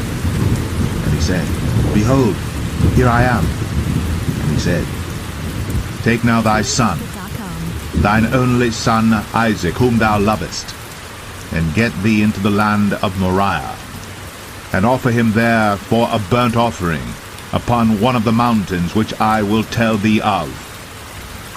And Abraham rose up early in the morning, and saddled his ass, and took 2 of his young men with him, and Isaac his son, and clave the wood for the burnt offering, and rose up, and went unto the place of which God had told him. Then on the 3rd day Abraham lifted up his eyes, and saw the place afar off. And Abraham said unto his young men, Abide ye here with the ass, and I and the lad will go yonder and worship, and come again to you. And Abraham took the wood of the burnt offering, and laid it upon Isaac his son. And he took the fire in his hand, and a knife, and they went both of them together. And Isaac spake unto Abraham his father, and said, My father? And he said, Here am I, my son. And he said, Behold, the fire and the wood, but where is the lamb for a burnt offering? And Abraham said, My son, God will provide himself a lamb for a burnt offering. So they went both of them together. And they came to the place which God had told him of. And Abraham built an altar there, and laid the wood in order, and bound Isaac his son, and laid him on the altar upon the wood. And Abraham stretched forth his hand, and took the knife to slay his son. And the angel of the Lord called unto him out of heaven, and said, Abraham, Abraham! And he said, Here am I. And he said, Lay not thine hand upon the lad, neither do thou anything unto him. For now I know that thou fearest God, seeing thou hast not withheld thy son, thine only son, from me. And Abraham lifted up his eyes, and looked, and behold, behind him a ram caught in a thicket by his horns. And Abraham went, and took the ram, and offered him up for a burnt offering in the stead of his son. And Abraham called the name of that place Jehovah-Jireh, as it is said to this day, In the mount of the Lord it shall be seen.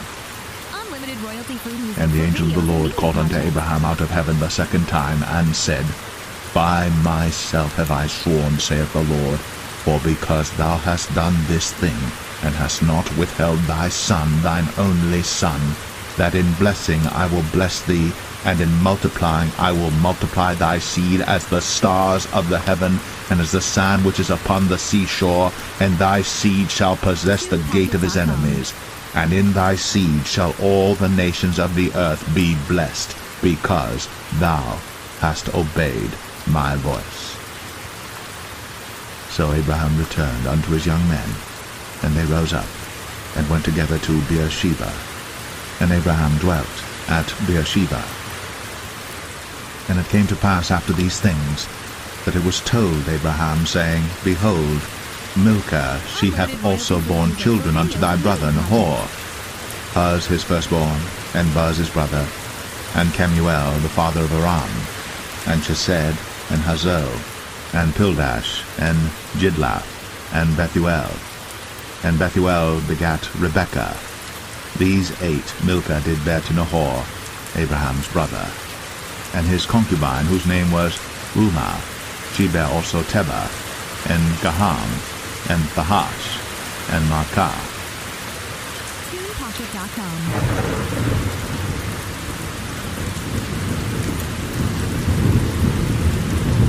Genesis 23. And Sarah was 127 years old. These were the years of the life of Sarah. And Sarah died in Kirjath-Arba, the same as Hebron in the land of Canaan. And Abraham came to mourn for Sarah, and to weep for her. And Abraham stood up from before his dead, and spake unto the sons of Heth, saying, I am a stranger, and a sojourner with you. Give me a possession of a burying place with you, that I may bury my dead out of my sight. And the children of Heth answered Abraham, saying unto him, Hear us, my lord. Thou art a mighty prince among us. In the choice of our sepulchres bury thy dead. None of us shall withhold from thee his sepulchre, but that thou mayest bury thy dead. And Abraham stood up, and bowed himself to the people of the land, even to the children of Heth. And he communed with them, saying, If it be your mind that I should bury my dead out of my sight, hear me, and entreat for me to Ephron the son of Zoar, that he may give me the cave of Machpelah, which he hath, which is in the end of his field. For as much money as it is worth, he shall give it me, for a possession of a burying place amongst you. And Ephron dwelt among the children of Heth. And Ephron the Hittite answered Abraham in the audience of the children of Heth, even of all that went in at the gate of his city, saying, Nay, my lord, hear me. The field give I thee, and the cave that is therein I give it thee. In the presence of the sons of my people give I it thee. Bury thy dead. And Abraham bowed down himself before the people of the land. And he spake unto Ephron in the audience of the people of the land, saying, But if thou wilt give it, I pray thee, hear me. I will give thee money for the field. Take it of me, and I will bury my dead there. And Ephron answered Abraham, saying unto him, My lord, hearken unto me. The land is worth 400 shekels of silver. What is that betwixt me and thee? Bury therefore thy dead. And Abraham hearkened unto Ephron, and Abraham weighed to Ephron the silver, which he had named in the audience of the sons of Heth, 400 shekels of silver, current money, with the merchant. And the field of Ephron, which was in Machpelah, which was before Mamre, the field and the cave which was therein, and all the trees that were in the field, that were in all the borders round about, were made sure unto Abraham for a possession in the presence of the children of Heth, before all that went in at the gate of his city. And after this Abraham buried Sarah his wife in the cave of the field of Machpelah before Mamre, the same is Hebron in the land of Canaan, and the field and the cave that is therein were made sure unto Abraham for a possession of a burying place by the sons of Heth.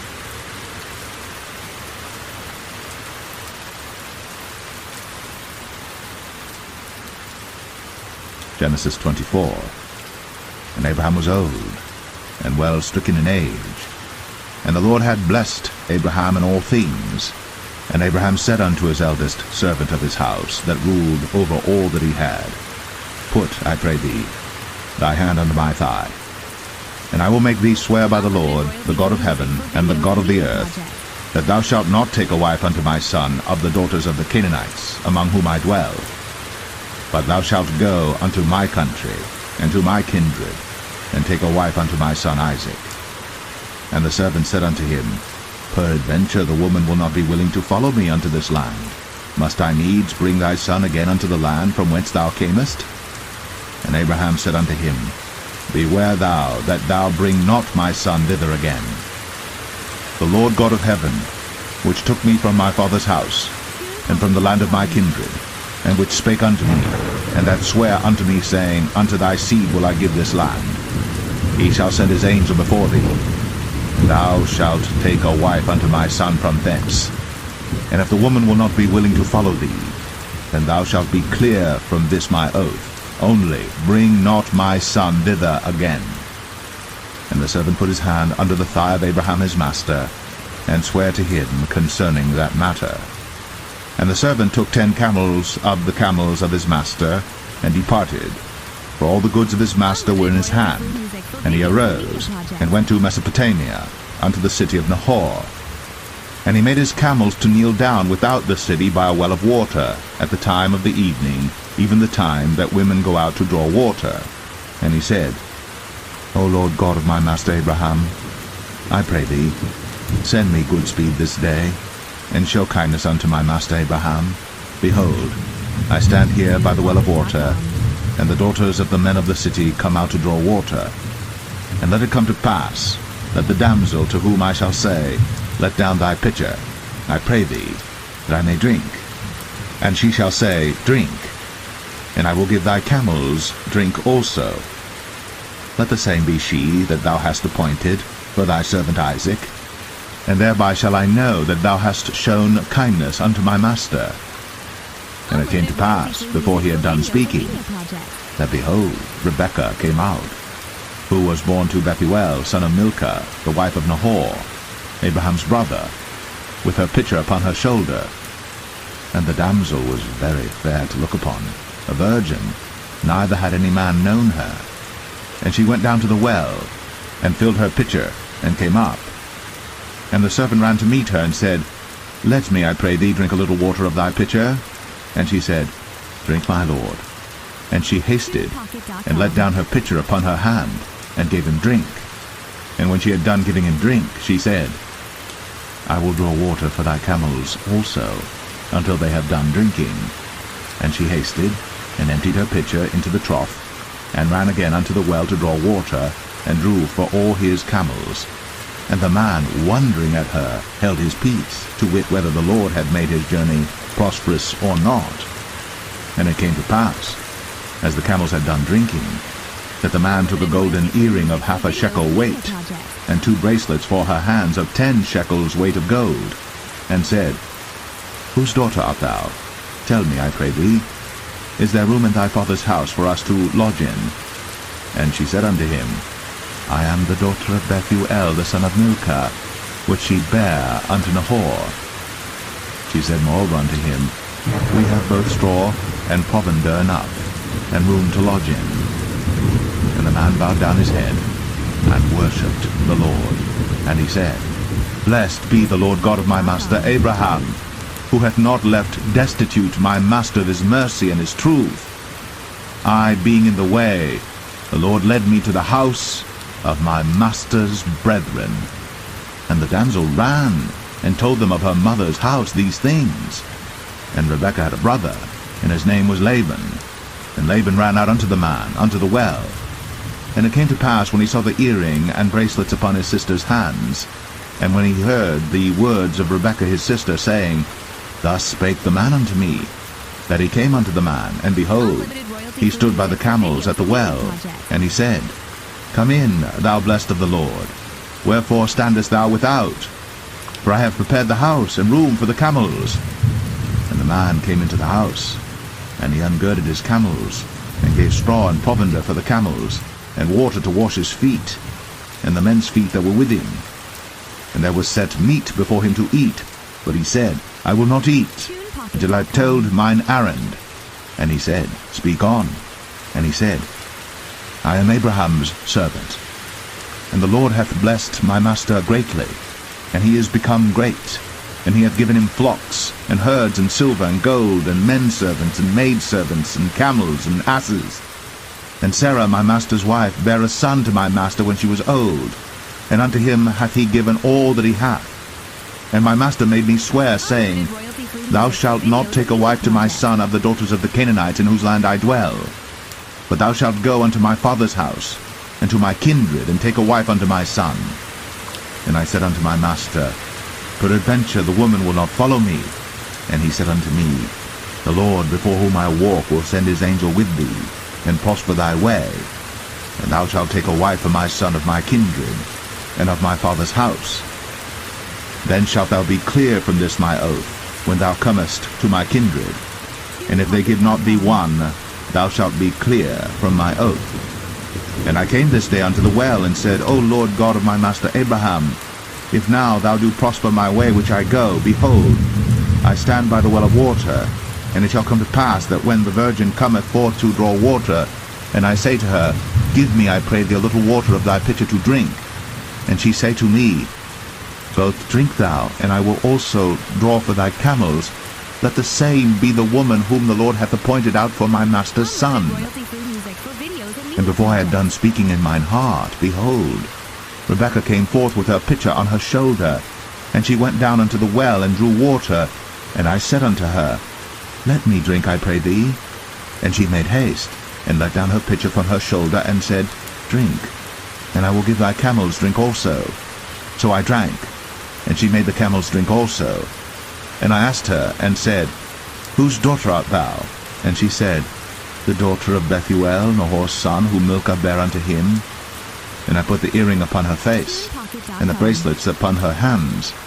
And I bowed down my head, and worshipped the Lord, and blessed the Lord God of my master Abraham, which had led me in the right way to take my master's brother's daughter unto his son. And now, if ye will deal kindly and truly with my master, tell me, and if not, tell me, that I may turn to the right hand or to the left. Then Laban and Bethuel answered and said, The thing proceedeth from the Lord. We cannot speak unto thee bad or good. Behold, Rebekah is before thee. Take her and go, and let her be thy master's son's wife, as the Lord hath spoken. And it came to pass that when Abraham's servant heard their words, he worshipped the Lord, bowing himself to the earth. And the servant brought forth jewels of silver and jewels of gold and raiment, and gave them to Rebekah. He gave also to her brother and to her mother precious things. And they did eat and drink, he and the men that were with him, and tarried all night. And they rose up in the morning, and he said, Send me away unto my master. And her brother and her mother said, Let the damsel abide with us a few days, at the least 10. After that she shall go. And he said unto them, Hinder me not, seeing the Lord hath prospered my way. Send me away, that I may go to my master. And they said, We will call the damsel, and inquire at her mouth. And they called Rebekah, and said unto her, Wilt thou go with this man? And she said, I will go. And they sent away Rebekah, their sister, and her nurse, and Abraham's servant, and his men. And they blessed Rebekah, and said unto her, Thou art our sister. Be thou the mother of thousands of millions, and let thy seed possess the gate of those which hate them. And Rebekah arose, and her damsels, and they rode upon the camels, and followed the man. And a servant took Rebekah, and went his way. And Isaac came from the way of the well, Lahai-roi, for he dwelt in the south country. And Isaac went out to meditate in the field at the eventide. And he lifted up his eyes, and saw, and behold, the camels were coming. And Rebekah lifted up her eyes, and when she saw Isaac, she lighted off the camel. For she had said unto the servant, What man is this that walketh in the field to meet us? And the servant had said, It is my master. Therefore she took a veil, and covered herself. And the servant told Isaac all things that he had done. And Isaac brought her into his mother Sarah's tent, and took Rebekah, and she became his wife, and he loved her. And Isaac was comforted after his mother's death. TunePocket.com.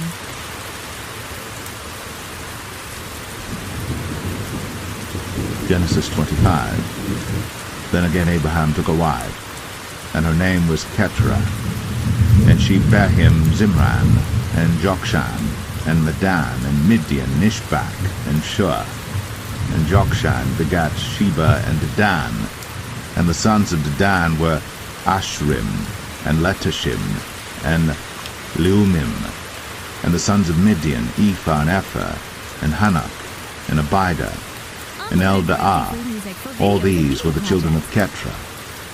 And Abraham gave all that he had unto Isaac.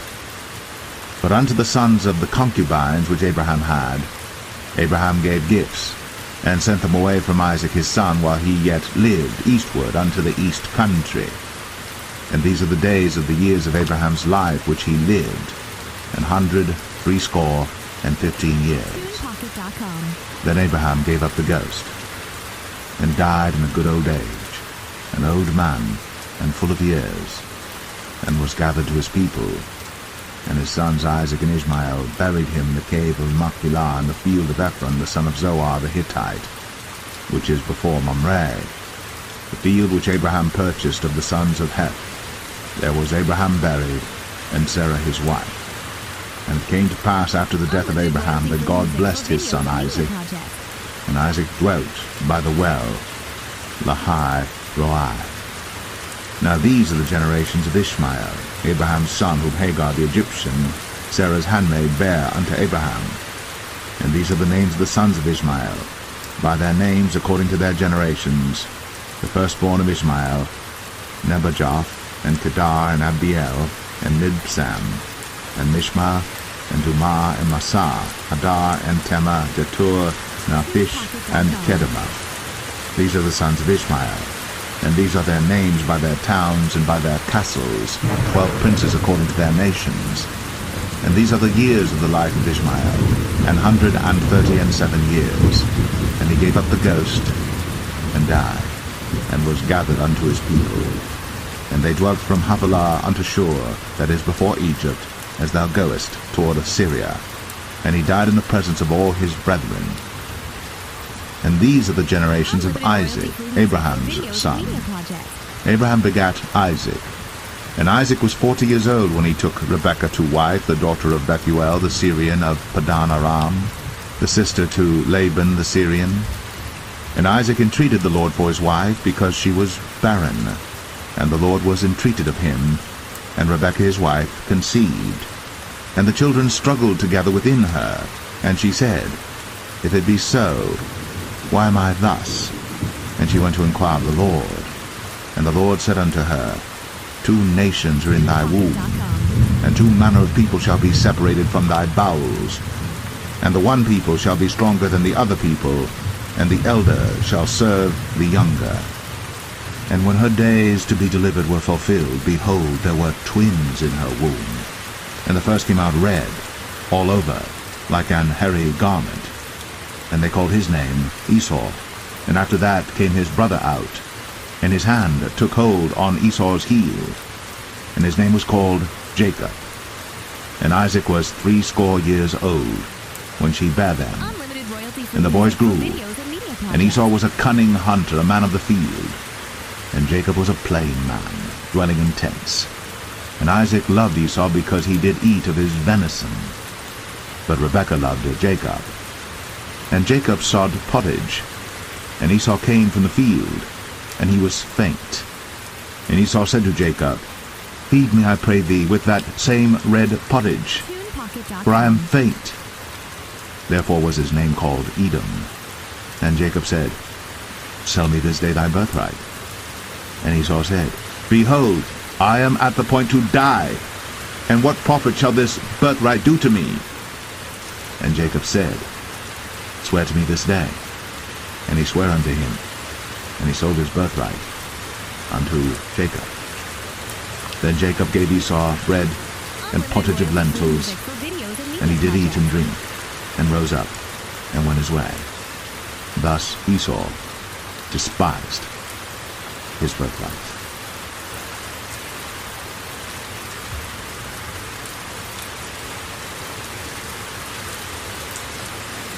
Genesis 26. And there was a famine in the land beside the first famine that was in the days of Abraham. And Isaac went unto Abimelech king of the Philistines unto Gerar. And the Lord appeared unto him, and said, Go not down into Egypt. Dwell in the land which I shall tell thee of. Sojourn in this land, and I will be with thee, and will bless thee. For unto thee and unto thy seed I will give all these countries, and I will perform the oath which I swear unto Abraham thy father.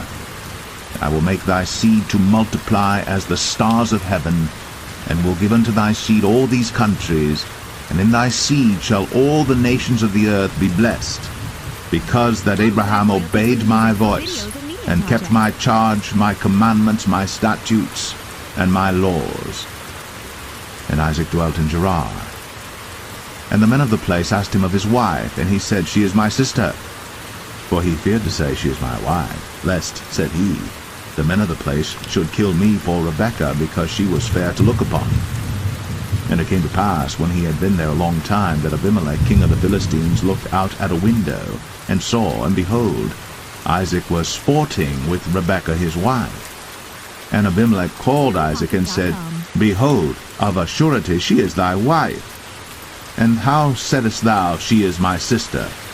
And Isaac said unto him, Because I said, Lest I die for her. And Abimelech said, What is this thou hast done unto us? One of the people might lightly have lain with thy wife, and thou shouldest have brought guiltiness upon us. And Abimelech charged all his people, saying, He that toucheth this man or his wife shall surely be put to death. Then Isaac sowed in that land, and received in the same year 100-fold. And the Lord blessed him. And the man waxed great, and went forward, and grew until he became very great.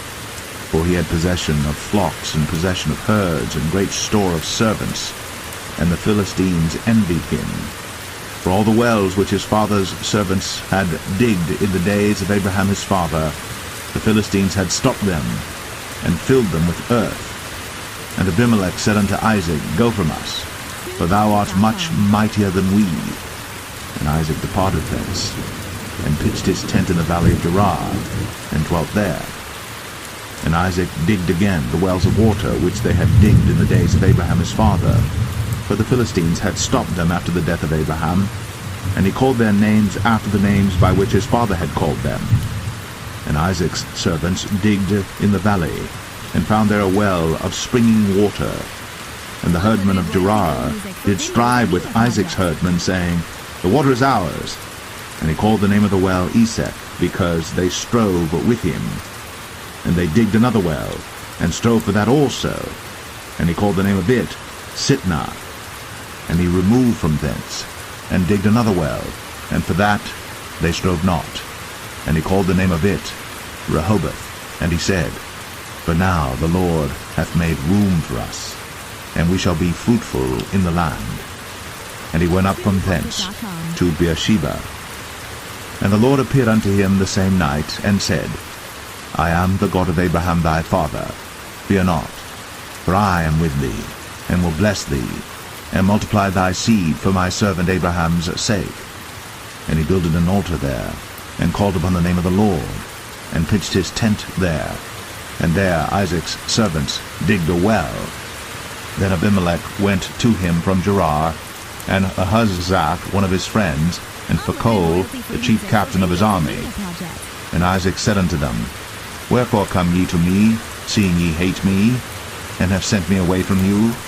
And they said, We saw certainly that the Lord was with thee. And we said, Let there be now an oath betwixt us, even betwixt us and thee, and let us make a covenant with thee, that thou wilt do us no hurt, as we have not touched thee, and as we have done unto thee nothing but good, and have sent thee away in peace.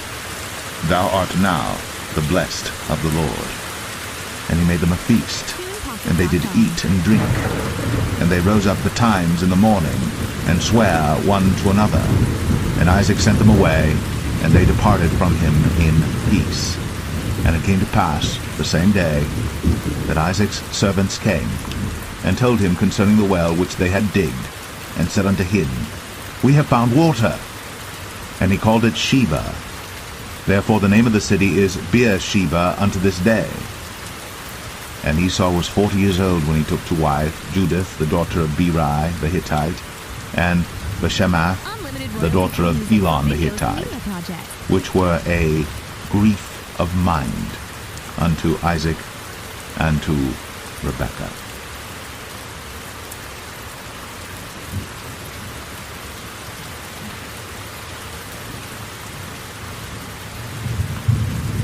Genesis 27. And it came to pass that when Isaac was old, and his eyes were dim, so that he could not see, he called Esau his eldest son, and said unto him, My son. And he said unto him, Behold, here am I. And he said, Behold now, I am old, I know not the day of my death. Now therefore, take, I pray thee, thy weapons, thy quiver and thy bow, and go out to the field, and take me some venison, and make me savory meat, such as I love, and bring it to me, that I may eat, that my soul may bless thee before I die. And Rebekah heard when Isaac spake to Esau his son. And Esau went to the field to hunt for venison, and to bring it. And Rebekah spake unto Jacob her son, saying, Behold, I heard thy father speak unto Esau thy brother, saying, Bring me venison, and make me savory meat, that I may eat, and bless thee before the Lord, before my death. Now therefore, my son, obey my voice according to that which I command thee. Go now to the flock, and fetch me from thence 2 good kids of the goats, and I will make them savory meat for thy father, such as he loveth. And thou shalt bring it to thy father, that he may eat, and that he may bless thee before his death. And Jacob said to Rebekah his mother, Behold, Esau my brother is a heavy man, and I am a smooth man. My father peradventure will feel me, and I shall seem to him as a deceiver, and I shall bring a curse upon me, and not a blessing. And his mother said unto him, Upon me be thy curse, my son. Only obey my voice, and go fetch me them. And he went, and fetched, and brought them to his mother. And his mother made savory meat, such as his father loved. And Rebekah took goodly raiment of her eldest son Esau, which were with her in the house, and put them upon Jacob her younger son. And she put the skins of the kids of the goats upon his hands, and upon the smooth of his neck. And she gave the savory meat and the bread, which she had prepared, into the hand of her son Jacob. And he came unto his father, and said, My father. And he said, Here am I. Who art thou, my son? And Jacob said unto his father, I am Esau thy firstborn. I have done according as thou badest me. Arise, I pray thee, sit and eat of my venison, that thy soul may bless me. And Isaac said unto his son, How is it that thou hast found it so quickly, my son? And he said, Because the Lord thy God brought it to me. And Isaac said unto Jacob, Come near, I pray thee, that I may feel thee, my son, whether thou be my very son Esau or not. And Jacob went near unto Isaac his father, and he felt him, and said, The voice is Jacob's voice, but the hands are the hands of Esau. And he discerned him not, because his hands were hairy, as his brother Esau's hands. So he blessed him, and he said, Art thou my very son Esau? And he said, I am. And he said, Bring it near to me, and I will eat of my son's venison, that my soul may bless thee. And he brought it near to him, and he did eat. And he brought him wine, and he drank. And his father Isaac said unto him, Come near now, and kiss me, my son. And he came near, and kissed him. And he smelled the smell of his raiment, and blessed him, and said, See, the smell of my son is as the smell of a field which the Lord hath blessed. Therefore God give thee of the dew of heaven, and the fatness of the earth, and plenty of corn and wine.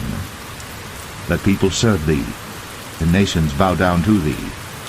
Be Lord over thy brethren, and let thy mother's sons bow down to thee. Cursed be every one that curseth thee, and blessed be he that blesseth thee. And it came to pass, as soon as Isaac had made an end of blessing Jacob, and Jacob was yet scarce gone out from the presence of Isaac his father, that Esau his brother came in from his hunting. And he also had made savory meat, and brought it unto his father, and said unto his father, Let my father arise, and eat of his son's venison, that thy soul may bless me. And Isaac his father said unto him, Who art thou? And he said, I am thy son, thy firstborn, Esau.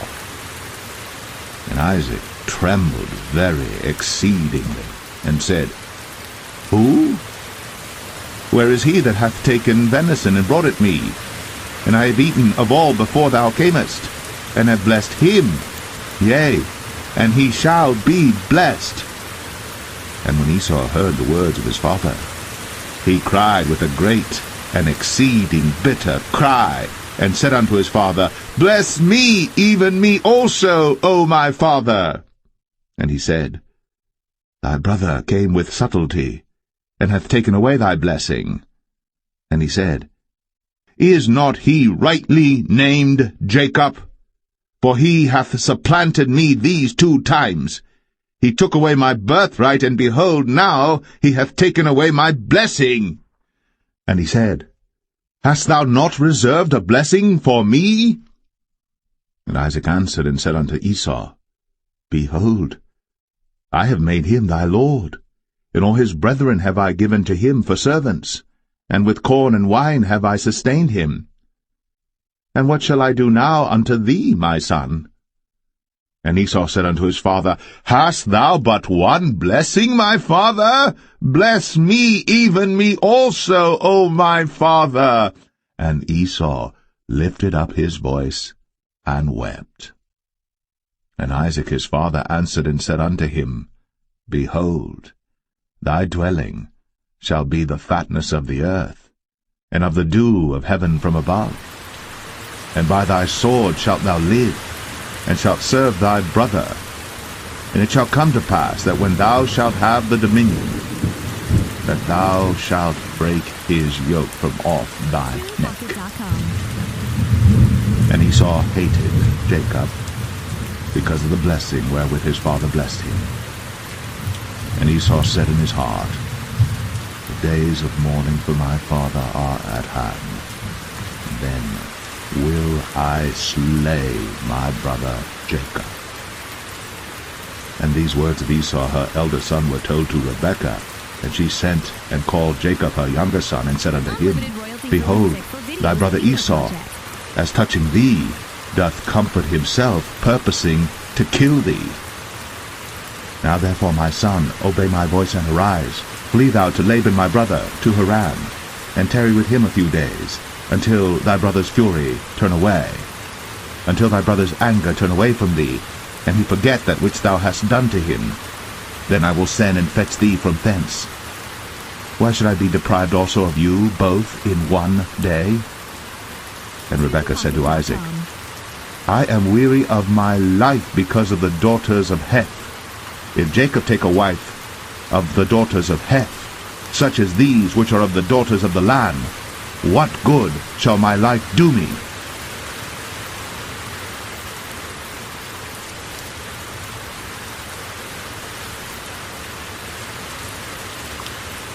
Genesis 28. And Isaac called Jacob, and blessed him, and charged him, and said unto him, Thou shalt not take a wife of the daughters of Canaan. Arise, go to Padan Aram, to the house of Bethuel thy mother's father, and take thee a wife from thence of the daughters of Laban thy mother's brother.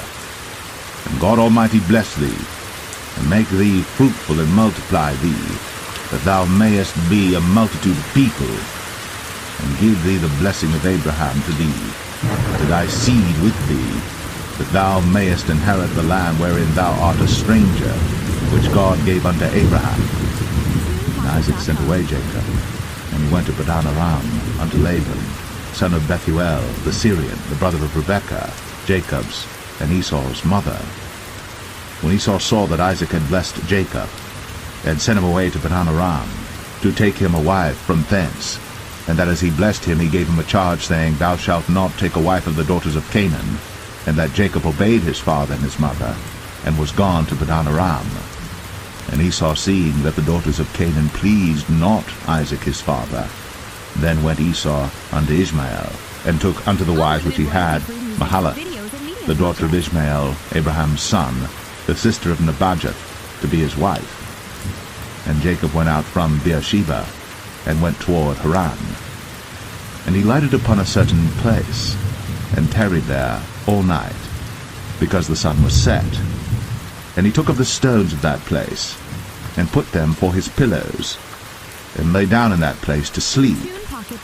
And he dreamed, and behold, a ladder set up on the earth, and the top of it reached to heaven.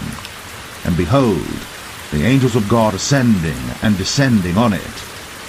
And behold, the Lord stood above it, and said, I am the Lord God of Abraham thy father, and the God of Isaac.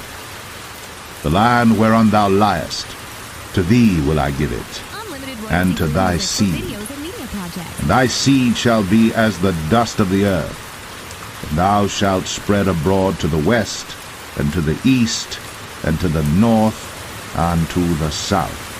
And in thee and in thy seed shall all the families of the earth be blessed. And behold, I am with thee, and will keep thee in all places whither thou goest, and will bring thee again into this land.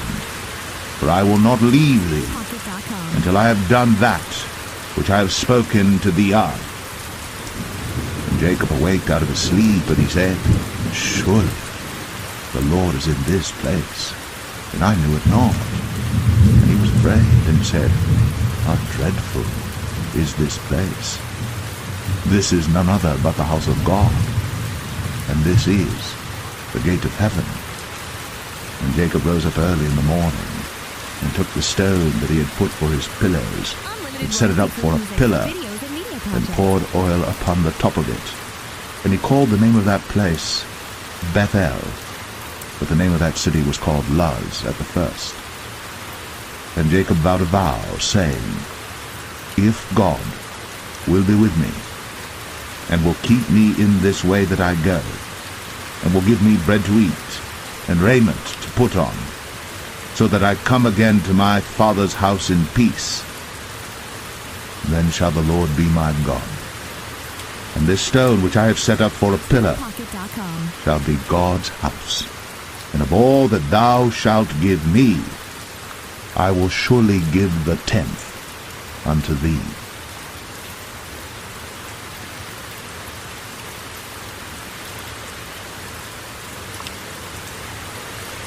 Genesis 29. Then Jacob went on his journey, and came into the land of the people of the east. And he looked, and behold, a well in the field, and lo, there were 3 flocks of sheep lying by it. For out of that well they watered the flocks, and a great stone was upon the well's mouth. And thither were all the flocks gathered. And they rolled the stone from the well's mouth, and watered the sheep, and put the stone again upon the well's mouth in his place. And Jacob said unto them, My brethren, whence be ye? And they said, Of Haran are we. And he said unto them, Know ye Laban the son of Nahor? And they said, We know him. And he said unto them, Is he well? And they said, He is well. And behold, Rachel his daughter cometh with the sheep. And he said, Lo, it is yet high day, neither is it time that the cattle should be gathered together. Water ye the sheep, and go and feed them. And they said, We cannot until all the flocks be gathered together, until they roll the stone from the well's mouth. Then we water the sheep. And while he yet spake with them, Rachel came with her father's sheep, for she kept them. And it came to pass, when Jacob saw Rachel the daughter of Laban his mother's brother, and the sheep of Laban his mother's brother, that Jacob went near, and rolled the stone from the well's mouth. and watered the flock of Laban his mother's brother. And Jacob kissed Rachel, and lifted up his voice and wept. And Jacob told Rachel that he was her father's brother, and that he was Rebekah's son. And she ran and told her father. And it came to pass, when Laban heard the tidings of Jacob his sister's son, that he ran to meet him, and embraced him, and kissed him, and brought him to his house. And he told Laban all these things. And Laban said to him, Surely thou art my bone and my flesh. And he abode with him the space of a month. And Laban said unto Jacob, Because thou art my brother, shouldest thou therefore serve me for naught? Tell me, what shall thy wages be? And Laban had 2 daughters. The name of the elder was Leah, and the name of the younger was Rachel. Leah was tender-eyed, but Rachel was beautiful and well-favored. And Jacob loved Rachel, and said, I will serve thee 7 years for Rachel thy younger daughter. And Laban said, It is better that I give her to thee, than that I should give her to another man. Abide with me. And Jacob served 7 years for Rachel. And they seemed unto him but a few days, for the love he had to her. And Jacob said unto Laban, Give me my wife, for my days are fulfilled, that I may go in unto her. And Laban gathered together all the men of the place, and made a feast. And it came to pass in the evening, that he took Leah his daughter, and brought her to him. And he went in unto her. And Laban gave unto his daughter Leah Zilpah his maid for an handmaid. And it came to pass, that in the morning, behold, it was Leah. And he said to Laban, What is this thou hast done unto me? Did not I serve with thee for Rachel? Wherefore then hast thou beguiled me?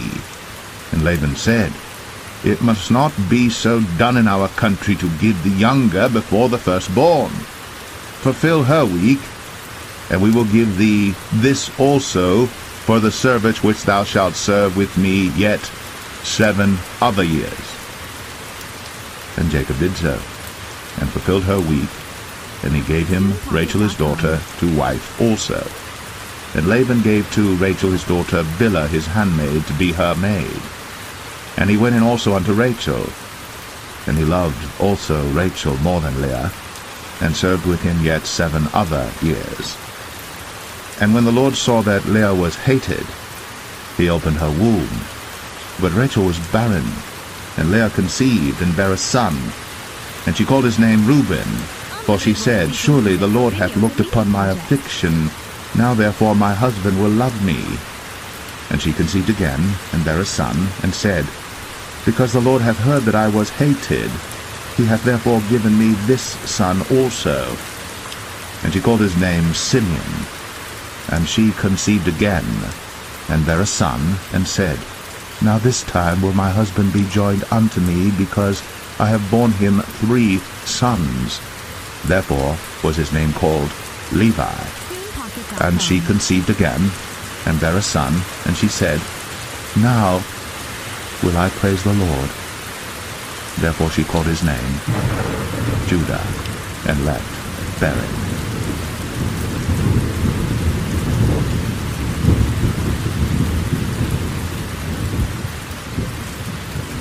Genesis 30. And when Rachel saw that she bare Jacob no children, Rachel envied her sister, and said unto Jacob, Give me children, or else I die. And Jacob's anger was kindled against Rachel, and he said, Am I in God's stead, who hath withheld from thee the fruit of the womb? And she said, Behold my maid Bilhah, go in unto her, and she shall bear upon my knees, that I may also have children by her. And she gave him Bilhah her handmaid to wife, and Jacob went in unto her. And Bilhah conceived, and bare Jacob a son. And Rachel said, God hath judged me, and hath also heard my voice, and hath given me a son. Therefore called she his name Dan. And Bilhah Rachel's maid conceived again, and bare Jacob a second son. And Rachel said, With great wrestlings have I wrestled with my sister, and I have prevailed. And she called his name Naphtali. When Leah saw that she had left bearing, she took Zilpah her maid, and gave her Jacob to wife. And Zilpah, Leah's maid, bare Jacob a son. And Leah said, A troop cometh. And she called his name Gad. And Zilpah, Leah's maid, bare Jacob a second son. And Leah said, Happy am I, for the daughters will call me blessed. And she called his name Asher. And Reuben went in the days of wheat harvest, and found mandrakes in the field, and brought them unto his mother Leah. Then Rachel said to Leah, Give me, I pray thee, of thy son's mandrakes. And she said unto her, Is it a small matter that thou hast taken my husband? And wouldst thou take away my son's mandrakes also? And Rachel said, Therefore he shall lie with thee tonight, for thy son's mandrakes. And Jacob came out of the field in the evening, and Leah went out to meet him, and said, Thou must come in unto me, for surely I have hired thee with my son's mandrakes. And he lay with her that night. And God hearkened unto Leah, and she conceived, and bare Jacob the fifth son. And Leah said, God hath given me my hire, because I have given my maiden to my husband. And she called his name Issachar. And Leah conceived again, and bare Jacob the sixth son. And Leah said, God hath endued me with a good dowry. Now will my husband dwell with me, because I have borne him 6 sons. And she called his name Zebulun. And afterwards she bare a daughter, and called her name Dinah. And God remembered Rachel, and God hearkened to her, and opened her womb. And she conceived, and bare a son, and said, God hath taken away my reproach. And she called his name Joseph, and said, The Lord shall add to me another son. And it came to pass, when Rachel had borne Joseph, that Jacob said unto Laban, Send me away, that I may go unto mine own place, and to my country. Give me my wives and my children, for whom I have served thee, and let me go, for thou knowest my service which I have done thee. And Laban said unto him, I pray thee, if I have found favor in thine eyes, tarry, for I have learned by experience that the Lord hath blessed me for thy sake. And he said, Appoint me thy wages, and I will give it. And he said unto him, Thou knowest how I have served thee, and how thy cattle was with me. For it was little which thou hadst before I came, and it is now increased unto a multitude. And the Lord hath blessed thee since my coming. And now, when shall I provide for mine own house also? And he said, What shall I give thee? And Jacob said, Thou shalt not give me anything. If thou wilt do this thing for me, I will again feed and keep thy flock. I will pass through all thy flock today, removing from thence all the speckled and spotted cattle, and all the brown cattle among the sheep, and the spotted and speckled among the goats, and of such shall be my hire. So shall my righteousness answer for me in time to come, when it shall come for my hire before thy face, every one that is not speckled and spotted among the goats, and brown among the sheep, that shall be counted stolen with me.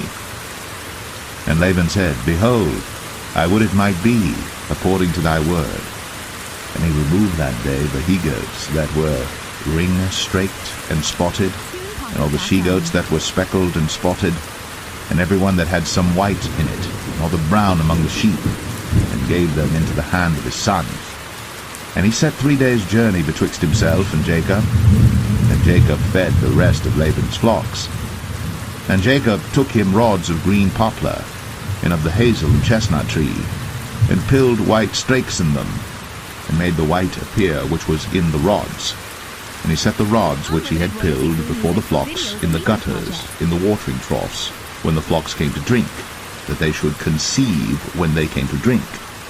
And the flocks conceived before the rods, and brought forth cattle, ring-straked, speckled, and spotted. And Jacob did separate the lambs, and set the faces of the flocks toward the ring-straked, and all the brown in the flock of Laban. And he put his own flocks by themselves, and put them not unto Laban's cattle. And it came to pass, whensoever the stronger cattle did conceive, that Jacob laid the rods before the eyes of the cattle in the gutters, that they might conceive among the rods. But when the cattle were feeble, he put them not in. So the feebler were Laban's, and the stronger Jacob's. And the man increased exceedingly, and had much cattle, and maidservants, and menservants, and camels, and asses.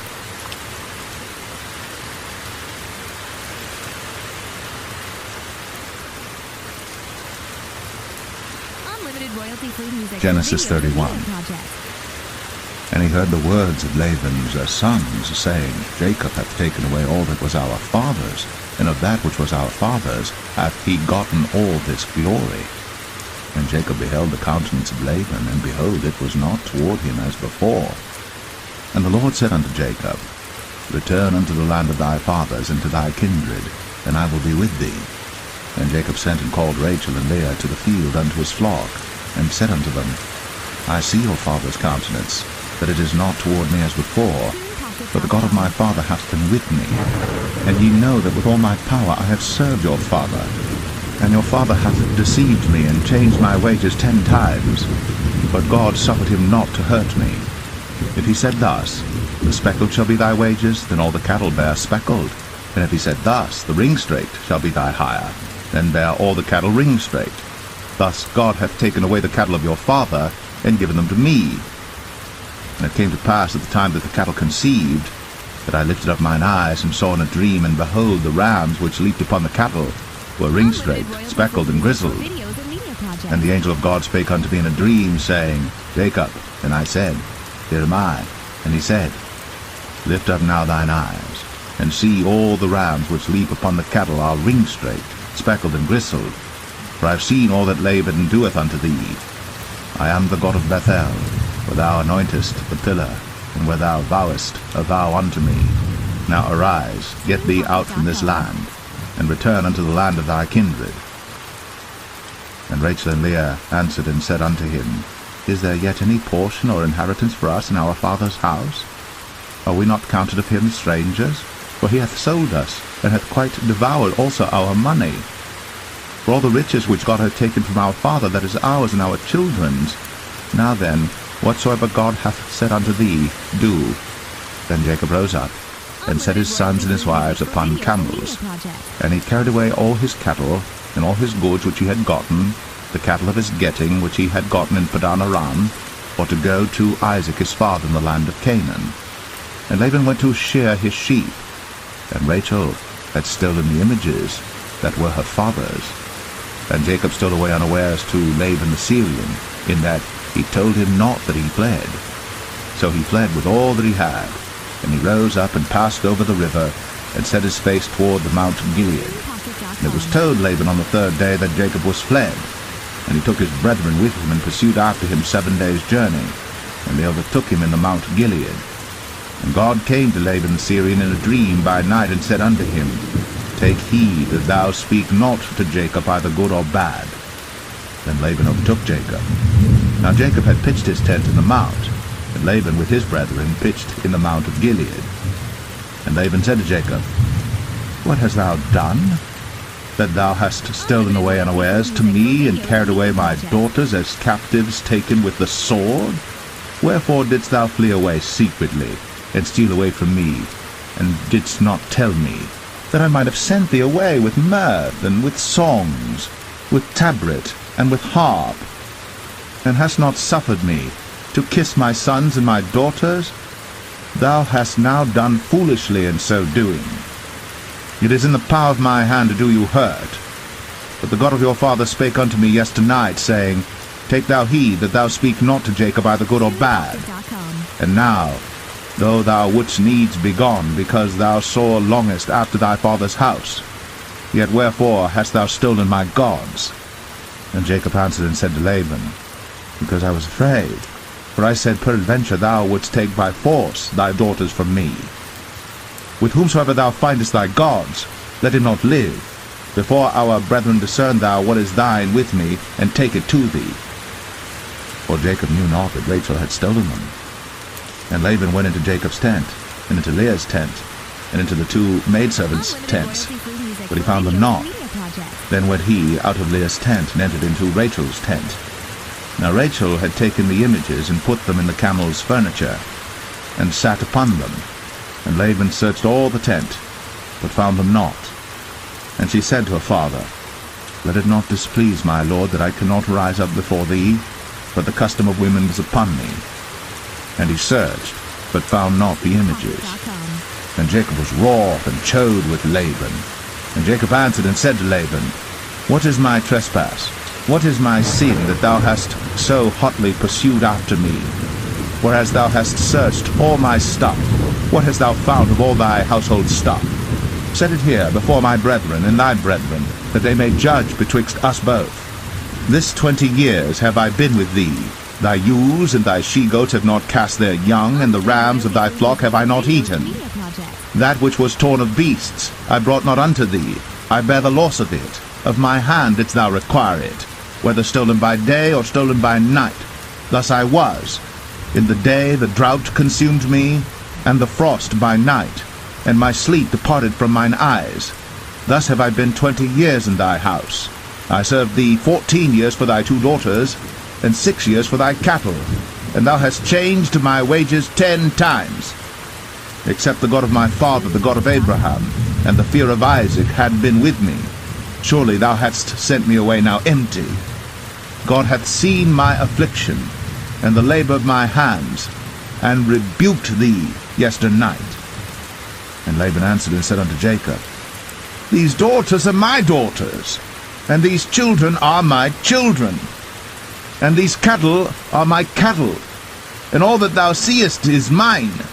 And what can I do this day unto these my daughters, or unto their children which they have borne? Now therefore come thou, let us make a covenant, I and thou, and let it be for a witness between me and thee. And Jacob took a stone, and set it up for a pillar. And Jacob said unto his brethren, Gather stones. And they took stones, and made an heap, and they did eat thereupon the heap. And Laban called it Jegar-sahadathah, but Jacob called it Galeed. And Laban said, This heap is a witness between me and thee this day. Therefore was the name of it called Galeed. And Mizpah, for he said, The Lord watch between me and thee, when we are absent one from another. If thou shalt afflict my daughters, or if thou shalt take other wives beside my daughters, no man is with us. See, God is witness betwixt me and thee. And Laban said to Jacob, Behold this heap, and behold this pillar, which I have cast betwixt me and thee. This heap be witness, and this pillar be witness, that I will not pass over this heap to thee, and that thou shalt not pass over this heap and this pillar unto me for harm. The God of Abraham and the God of Nahor, the God of their father, judge betwixt us. And Jacob sware by the fear of his father Isaac. Then Jacob offered sacrifice upon the mount, and called his brethren to eat bread. And they did eat bread, and tarried all night in the mount. And early in the morning Laban rose up, and kissed his sons and his daughters, and blessed them. And Laban departed, and returned unto his place.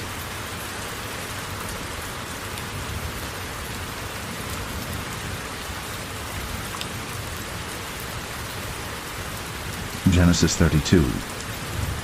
And Jacob went on his way, and the angels of God met him.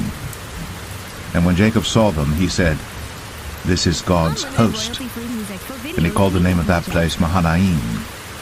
And Jacob sent messengers before him to Esau his brother unto the land of Seir, the country of Edom. And he commanded them, saying, Thus shall ye speak unto my lord Esau. Thy servant Jacob saith thus, I have sojourned with Laban, and stayed there until now. And I have oxen and asses, flocks and men servants and women servants.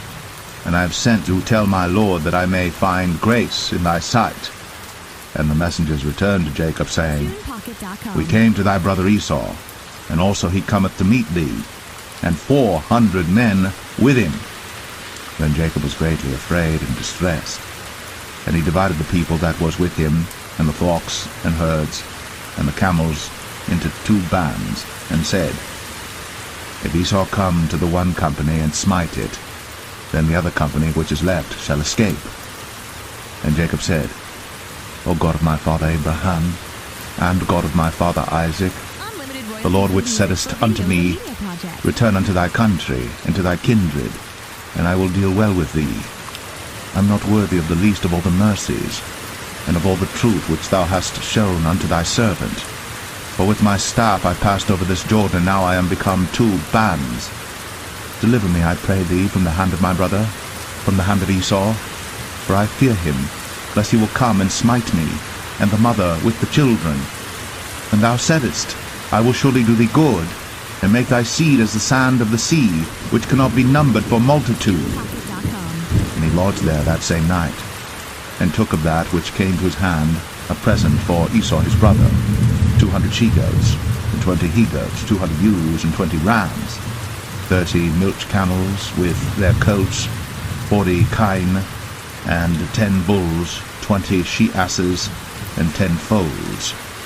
And he delivered them into the hand of his servants, every drove by themselves, and said unto his servants, Pass over before me, and put a space betwixt drove and drove. And he commanded the foremost, saying, When Esau my brother meeteth thee, and asketh thee, saying, Whose art thou? And whither goest thou? And whose are these before thee? Then thou shalt say, They be thy servant Jacob's. It is a present sent unto my lord Esau, and behold, also he is behind us. And so commanded he the second and the third, and all that followed the drove, saying, On this manner shall ye speak unto Esau, when ye find him. And say ye moreover, Behold, thy servant Jacob is behind us. For he said, I will appease him with the present that goeth before me, and afterward I will see his face. Peradventure he will accept of me. So went the present over before him, and himself lodged that night in the company.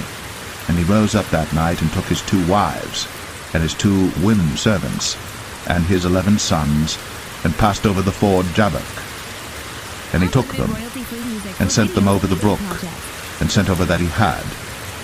And Jacob was left alone. And there wrestled a man with him until the breaking of the day.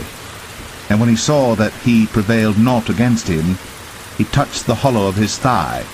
And the hollow of Jacob's thigh was out of joint as he wrestled with him. And he said, Let me go, for the day breaketh. And he said, I will not let thee go, except thou bless me. And he said unto him, What is thy name? And he said, Jacob. And he said, Thy name shall be called no more Jacob, but Israel. For as a prince hast thou power with God and with men, and hast prevailed. And Jacob asked him, and said, Tell me, I pray thee, thy name. And he said, Wherefore is it that thou dost ask after my name? And he blessed him there. And Jacob called the name of the place Peniel, for I have seen God face to face, and my life is preserved. And as he passed over Penuel, the sun rose upon him, and he halted upon his thigh. Therefore the children of Israel eat not of the sinew which shrank, which is upon the hollow of the thigh, unto this day, because he touched the hollow of Jacob's thigh in the sinew that shrank.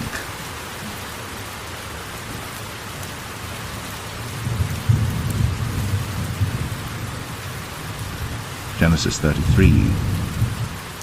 And Jacob lifted up his eyes, and looked, and behold, Esau came, and with him 400 men. And he divided the children unto Leah, and unto Rachel, and unto the 2 handmaids. And he put the handmaids and their children foremost, and Leah and her children after, and Rachel and Joseph hindermost. And he passed over before them, and bowed himself to the ground 7 times, until he came near to his brother. And Esau ran to meet him, and embraced him, and fell on his neck, and kissed him, and they wept. And he lifted up his eyes, and saw the women and the children, and said, Who are those with thee? And he said, The children which God hath graciously given thy servant. Then the handmaidens came near, they and their children, and they bowed themselves. And Leah also with her children came near, and bowed themselves. And after came Joseph near, and Rachel, and they bowed themselves. And he said, What meanest thou by all this drove which I met? And he said, These are to find grace in the sight of my Lord. And Esau said, I have enough, my brother, keep that thou hast unto thyself. And Jacob said, Nay, I pray thee, if now I have found grace in thy sight, then receive my present at my hand. For therefore I have seen thy face as though I had seen the face of God, and thou wast pleased with me. Take, I pray thee, my blessing that is brought to thee, because God hath dealt graciously with me, and because I have enough. And he urged him, and he took it. And he said, Let us take our journey, and let us go, and I will go before thee. And he said unto him, My Lord knoweth that the children are tender, and the flocks and herds with young are with me. And if men should overdrive them one day, all the flock will die. Let my Lord, I pray thee, pass over before his servant, and I will lead on softly, according as the cattle that goeth before me, and the children be able to endure, until I come unto my Lord, unto Seir. And Esau said, Let me now leave with thee some of the folk that are with me. And he said, What needeth it? Let me find grace in the sight of my Lord. So Esau returned that day on his way unto Seir. And Jacob journeyed to Succoth, and built him an house, and made booths for his cattle. Therefore the name of the place is called Succoth. And Jacob came to Shalem, a city of Shechem, which is in the land of Canaan, when he came from Padan Aram, and pitched his tent before the city. And he bought a parcel of a field, where he had spread his tent, at the hand of the children of Hamor, Shechem's father, for 100 pieces of money. And he erected there an altar, and called it El Elohe Israel.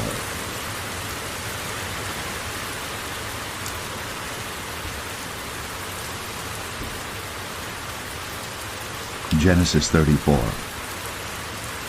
And Dinah the daughter of Leah, which she bare unto Jacob, went out to see the daughters of the land. And when Shechem, the son of Hamor the Hivite, prince of the country, saw her, he took her, and lay with her, and defiled her. And his soul clave unto Dinah the daughter of Jacob, and he loved the damsel, and spake kindly unto the damsel. And Shechem spake unto his father Hamor, saying, Get me this damsel to wife. And Jacob heard that he had defiled Dinah his daughter. Now his sons were with his cattle in the field, when Jacob held his peace until they were come. And Hamor the father of Shechem went out unto Jacob to commune with him. And the sons of Jacob came out of the field when they heard it, and the men were grieved, and they were very wroth, because he had wrought folly in Israel, in lying with Jacob's daughter, which thing ought not to be done. And Hamor communed with them, saying, The soul of my son Shechem longeth for your daughter. I pray you, give her him to wife, and make ye marriages with us, and give your daughters unto us, and take our daughters unto you. Ye shall dwell with us, and the land shall be before you. Dwell and trade ye therein, and get you possessions therein. And Shechem said unto her father and unto her brethren, Let me find grace in your eyes, and what ye shall say unto me I will give. Ask me never so much dowry and gift, and I will give according as ye shall say unto me. But give me the damsel to wife. And the sons of Jacob answered Shechem and Hamor his father deceitfully, and said, because he had defiled Dinah their sister, and they said unto them, We cannot do this thing to give our sister to one that is uncircumcised, for that were a reproach unto us. But in this will we consent unto you. If ye will be as we be, that every male of you be circumcised, then will we give our daughters unto you, and we will take your daughters to us, and we will dwell with you, and we will become one people. But if ye will not hearken unto us to be circumcised, then we will take our daughter, and we will be gone. And their words pleased Hamor and Shechem Hamor's son. And the young man deferred not to do the thing, because he had delight in Jacob's daughter, and he was more honorable than all the house of his father. And Hamor and Shechem his son came unto the gate of their city, and communed with the men of their city, saying, These men are peaceable with us. Therefore let them dwell in the land, and trade therein. For the land, behold, it is large enough for them. Let us take their daughters to us for wives, and let us give them our daughters. Only herein will the men consent unto us, for to dwell with us, to be one people, if every male among us be circumcised, as they are circumcised. Shall not their cattle and their substance and every beast of theirs be ours? Only let us consent unto them, and they will dwell with us. And unto Hamor and unto Shechem his son hearken all that went out of the gate of his city, and every male was circumcised, all that went out of the gate of his city. And it came to pass on the third day, when they were sore, that two of the sons of Jacob, Simeon and Levi, Dinah's brethren, took each man his sword, and came upon the city boldly, and slew all the males. And they slew Hamor and Shechem his son with the edge of the sword, and took Dinah out of Shechem's house, and went out. The sons of Jacob came upon the slain, and spoiled the city, because they had defiled their sister. They took their sheep and their oxen, and their asses, and that which was in the city, and that which was in the field, and all their wealth, and all their little ones, and their wives took they captive, and spoiled even all that was in the house. And Jacob said to Simeon and Levi, Ye have troubled me to make me to stink among the inhabitants of the land, among the Canaanites and the Perizzites. And I, being few in number, they shall gather themselves together against me, and slay me, and I shall be destroyed, I and my house. And they said, Should he deal with our sister as with an harlot?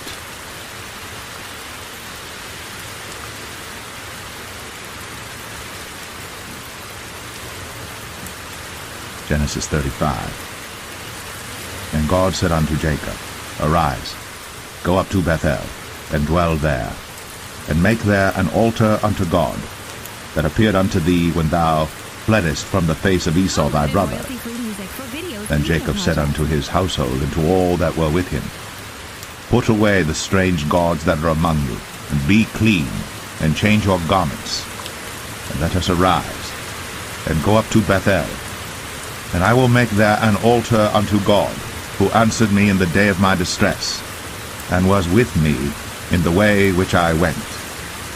And they gave unto Jacob all the strange gods which were in their hand, and all their earrings which were in their ears.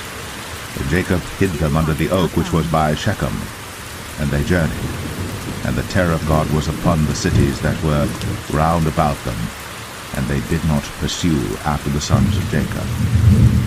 So Jacob came to Luz, which is in the land of Canaan, that is Bethel, he and all the people that were with him.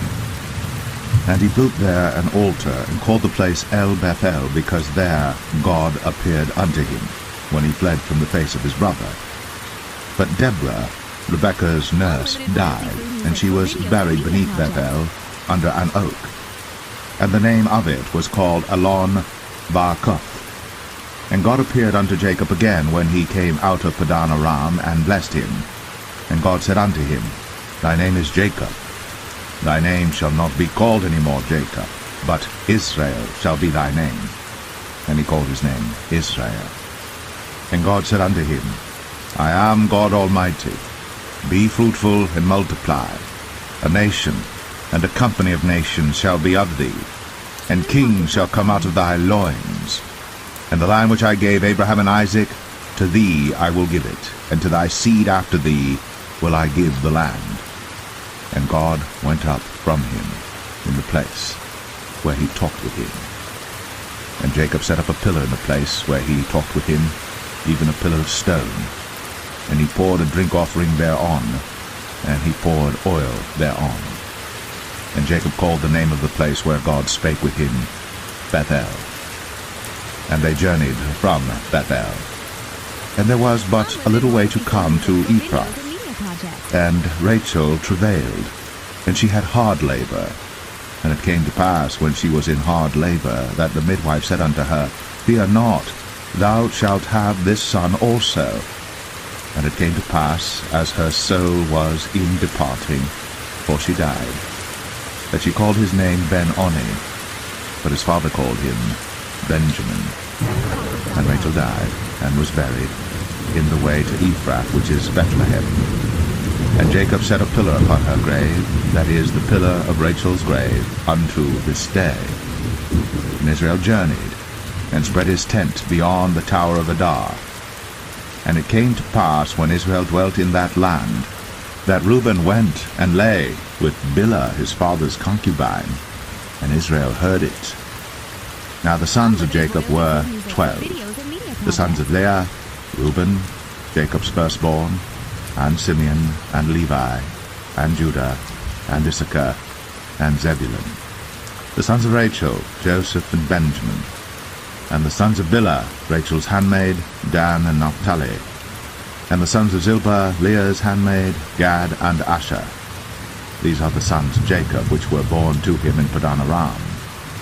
And Jacob came unto Isaac his father unto Mamre, unto the city of Arba, which is Hebron, where Abraham and Isaac sojourned. And the days of Isaac were 180 years. And Isaac gave up the ghost, and died, and was gathered unto his people, being old and full of days. And his sons Esau and Jacob buried him.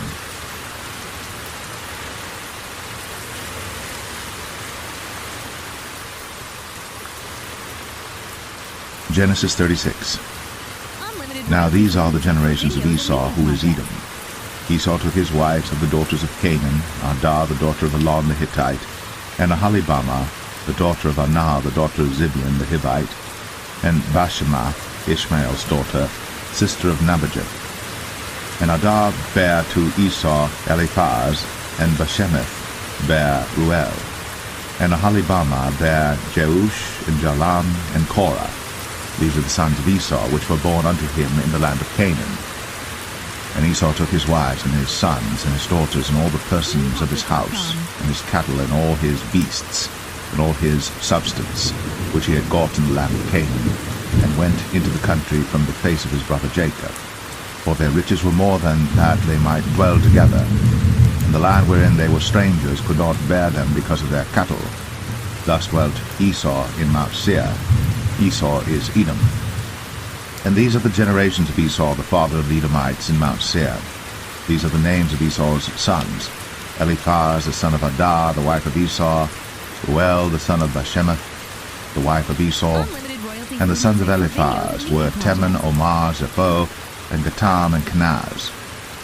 And Timnah was concubine to Eliphaz, Esau's son, and she bare to Eliphaz Amalek. These were the sons of Adah, Esau's wife. And these are the sons of Reuel, Nahath, and Zerah, Shammah, and Mizah. These were the sons of Bashemath, Esau's wife. And these were the sons of Aholibamah, the daughter of Anah, the daughter of Zibeon, Esau's wife. And she bare to Esau Jeush, and Jalam, and Korah. These were dukes of the sons of Esau. The sons of Eliphaz, the firstborn son of Esau: Duke Teman, Duke Omar, Duke Zepho, Duke Kenaz, Duke Korah, Duke Gatam, and Duke Amalek. These are the dukes that came of Eliphaz in the land of Edom. These were the sons of Dar. And these are the sons of Reuel, Esau's son: Duke Nahath, Duke Zerah, Duke Shammah, Duke Mizah. These are the dukes that came of Reuel in the land of Edom. These are the sons of Bashemath, Esau's wife. And these are the sons of Aholibamah, Esau's wife: Duke Jeush, Duke Jalam, Duke Korah. These were the dukes that came of Aholibamah, the daughter of Anah, Esau's wife. These are the sons of Esau, who is Edom, and these are their dukes. These are the sons of Seir the Horite, who inhabited the land: Lotan, and Shobal, and Zibeon, and Anah, and Dishon, and Ezer, and Dishan. These are the dukes of the Horites, the children of Seir in the land of Edom. And the children of Lotan were Horai and Hemam, and Lotan's sister was Timnah. And the children of Shobal were these: Alvan, and Manahath, and Ebal, Shapho, and Onam. And these are the children of Zibeon, both Ajah and Anah. This was that Anah that found the mules in the wilderness, as he fed the asses of Zibeon his father. And the children of Anah were these: Dishon, and Aholibamah the daughter of Anah. And these are the children of Dishon: Hemdan, and Eshban, and Ithran, and Cheran. The children of Ezer are these: Bilhan, and Zavan, and Akan. The children of Dishan are these: Uz, and Aram. These are the dukes that came of the Horites: Duke Lotan, Duke Shobal, Duke Zibeon, Duke Anah, Duke Dishon, Duke Ezer, Duke Dishan. These are the dukes that came of Horai among their dukes in the land of Seir. And these are the kings that reigned in the land of Edom, before there reigned any king over the children of Israel. And Bela the son of Beor reigned in Edom, and the name of his city was Dinhabah. And Bela died, and Jobab the son of Zerah of Bozrah reigned in his stead. And Jobab died, and Husham of the land of Temani reigned in his stead. And Husham died, and Hadad the son of Bedad, who smote Midian in the field of Moab, reigned in his stead. And the name of his city was Avith. And Hadad died, and Samlah of Masrekah reigned in his stead. And Samlah died, and Saul of Rehoboth by the river reigned in his stead. And Saul died, and Baal-Hanan the son of Achbor reigned in his stead. And Baal-Hanan the son of Achbor died, and Hadar reigned in his stead. And the name of his city was Paul, and his wife's name was Mehetabel, and the daughter of Matred, the daughter of Mezahab. And these are the names of the dukes that came of Esau, according to their families after their places by their names: Duke Timnah, Duke Alvah, Duke Japheth, Duke Aholibama, Duke Elah, Duke Pinon, Duke Kenaz, Duke Teman, Duke Mibsar, Duke Magdiel, Duke Aram. These be the dukes of Edom, according to their habitations in the land of their possession. He is Esau, father of the Edomites.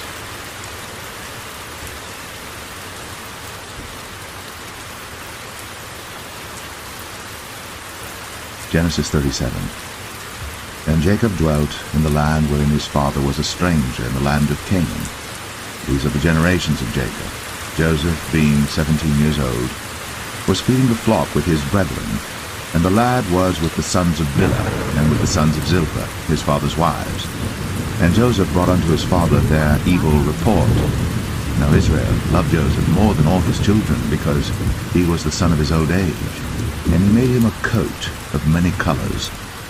And when his brethren saw that their father loved him more than all his brethren, they hated him, and could not speak peaceably unto him.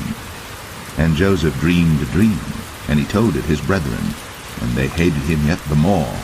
And he said unto them, Hear, I pray you, this dream which I have dreamed. For behold, we were binding sheaves in the field, and lo, my sheaf arose, and also stood upright, and behold, your sheaves stood round about, and made obeisance to my sheaf. And his brethren said to him, Shalt thou indeed reign over us? Or shalt thou indeed have dominion over us? And they hated him yet the more for his dreams, and for his words. And he dreamed yet another dream, and told it his brethren, and said, Behold, I have dreamed a dream more, and behold, the sun, and the moon, and the 11 stars made obeisance to me. And he told it to his father, and to his brethren, and his father rebuked him, and said unto him, What is this dream that thou hast dreamed? Shall I and thy mother and thy brethren indeed come to bow down ourselves to thee to the earth? And his brethren envied him, but his father observed the same. And his brethren went to feed their father's flock in Shechem. And Israel said unto Joseph, Do not thy brethren feed the flock in Shechem? Come, and I will send thee unto them. And he said to him, Here am I. And he said to him, Go, I pray thee, see whether it be well with thy brethren, and well with the flocks, and bring me word again. So he sent him out of the vale of Hebron, and he came to Shechem.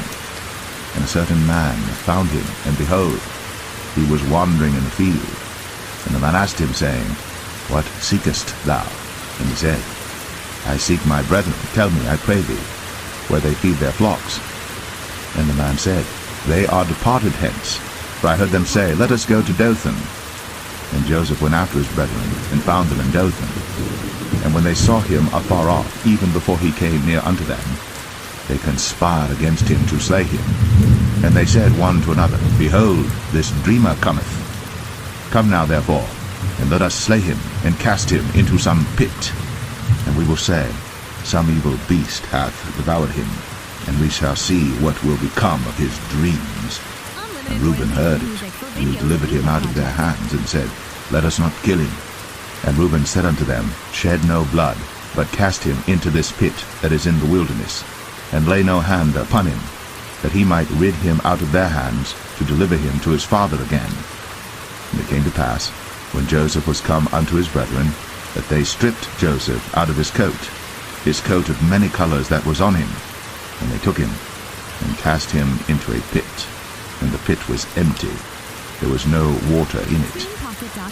And they sat down to eat bread. Then they lifted up their eyes and looked, and behold, a company of Ishmaelites came from Gilead with their camels bearing spicery and balm and myrrh, going to carry it down to Egypt. And Judah said unto his brethren, What profit is it if we slay our brother, and conceal his blood?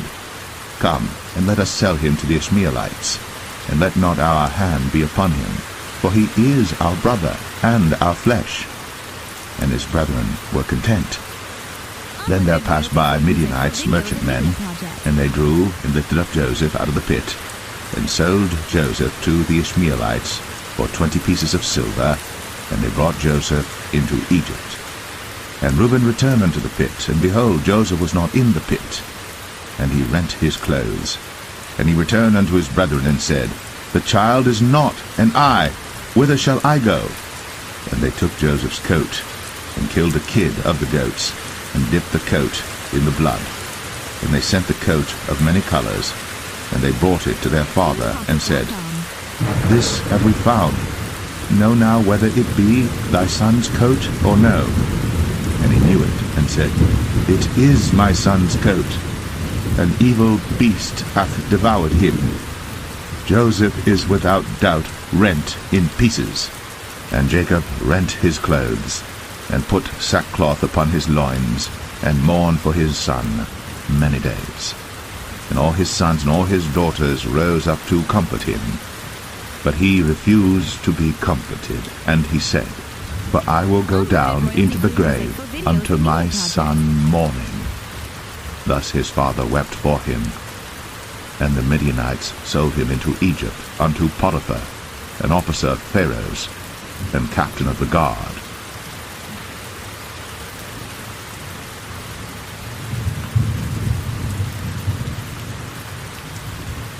Genesis 38. And it came to pass at that time that Judah went down from his brethren, and turned in to a certain Adulamite, whose name was Hira. And Judah saw there a daughter of a certain Canaanite, whose name was Shua. And he took her, and went in unto her, and she conceived and bare a son. And he called his name Er. And she conceived again and bare a son. She called his name Onan. And she yet again conceived and bare a son, and called his name Shelah. And he was at Chezib, when she bare him. And Judah took a wife for Er his firstborn, whose name was Tamar. And Er, Judah's firstborn, was wicked in the sight of the Lord, and the Lord slew him. And Judah said unto Onan, Go in unto thy brother's wife, and marry her, and raise up seed to thy brother. And Onan knew that the seed should not be his. And it came to pass, when he went in unto his brother's wife, that he spilled it on the ground, lest that he should give seed to his brother. And the thing which he did displeased the Lord, wherefore he slew him also. Then said Judah to Tamar his daughter-in-law, Remain a widow at thy father's house, till Shelah my son be grown. For he said, Lest peradventure he die also, as his brethren did. And Tamar went and dwelt in her father's house. And in process of time, the daughter of Shua, Judah's wife, died. And Judah was comforted, and went up unto his sheep shearers to Timnath, he and his friend Hira the Adulamite. And it was told Tamar, saying, Behold, thy father-in-law goeth up to Timnath to shear his sheep. And she put her widow's garments off from her, and covered her with a veil, and wrapped herself, and sat in an open place, which is by the way to Timnath. For she saw that Shelah was grown, and she was not given unto him to wife. When Judah saw her, he thought her to be an harlot, because she had covered her face. And he turned unto her by the way, and said, Go to, I pray thee, let me come in unto thee. For he knew not that she was his daughter-in-law. And she said, What wilt thou give me, that thou mayest come in unto me? And he said, I will send thee a kid from the flock. And she said, Wilt thou give me a pledge, till thou send it? And he said, What pledge shall I give thee? And she said, Thy signet, and thy bracelets, and thy staff that is in thine hand. And he gave it her, and came in unto her. And she conceived by him. And she arose and went away, and laid by her veil from her, and put on the garments of her widowhood. And Judah sent the kid by the hand of his friend the Adulamite, to receive his pledge from the woman's hand, but he found her not. Then he asked the men of that place, saying, Where is the harlot that was openly by the wayside? And they said, There was no harlot in this place. And he returned to Judah and said, I cannot find her. And also the men of the place said that there was no harlot in this place. And Judah said, Let her take it to her, lest we be shamed. Behold, I sent this kid, and thou hast not found her. And it came to pass about 3 months after that it was told Judah, saying, Tamar, thy daughter-in-law, hath played the harlot, and also, behold, she is with child by whoredom. And Judah said, Bring her forth, and let her be burnt. When she was brought forth, she sent to her father-in-law, saying, By the man whose these are am I with child. And she said, Discern, I pray thee, whose are these? The signet, and bracelets, and staff. And Judah acknowledged them, and said, She hath been more righteous than I, because that I gave her not to Shelah my son. And he knew her again no more. And it came to pass in the time of her travail, that, behold, twins were in her womb. And it came to pass, when she travailed, that the one put out his hand, and the midwife took and bound upon his hand a scarlet thread, saying, This came out first. And it came to pass, as he drew back his hand, that, behold, his brother came out. And she said, How hast thou broken forth? This breach be upon thee. Therefore his name was called Pharez. And afterward came out his brother, that had the scarlet thread upon his hand, and his name was called Zerah. Unlimited royalty-free music for videos and media projects. Genesis 39. And Joseph was brought down to Egypt, and Potiphar, an officer of Pharaoh, captain of the guard, an Egyptian, bought him of the hands of the Ishmaelites, which had brought him down thither. And the Lord was with Joseph, and he was a prosperous man. And he was in the house of his master the Egyptian. And his master saw that the Lord was with him, and that the Lord made all that he did to prosper in his hand. And Joseph found grace in his sight, and he served him, and he made him overseer over his house. And all that he had he put into his hand. And it came to pass from the time that he had made him overseer in his house, and over all that he had, that the Lord blessed the Egyptian's house for Joseph's sake. And the blessing of the Lord was upon all that he had in the house and in the field. And he left all that he had in Joseph's hand. And he knew not aught he had, save the bread which he did eat. And Joseph was a goodly person, and well-favored. And it came to pass after these things, that his master's wife cast her eyes upon Joseph, and she said, Lie with me.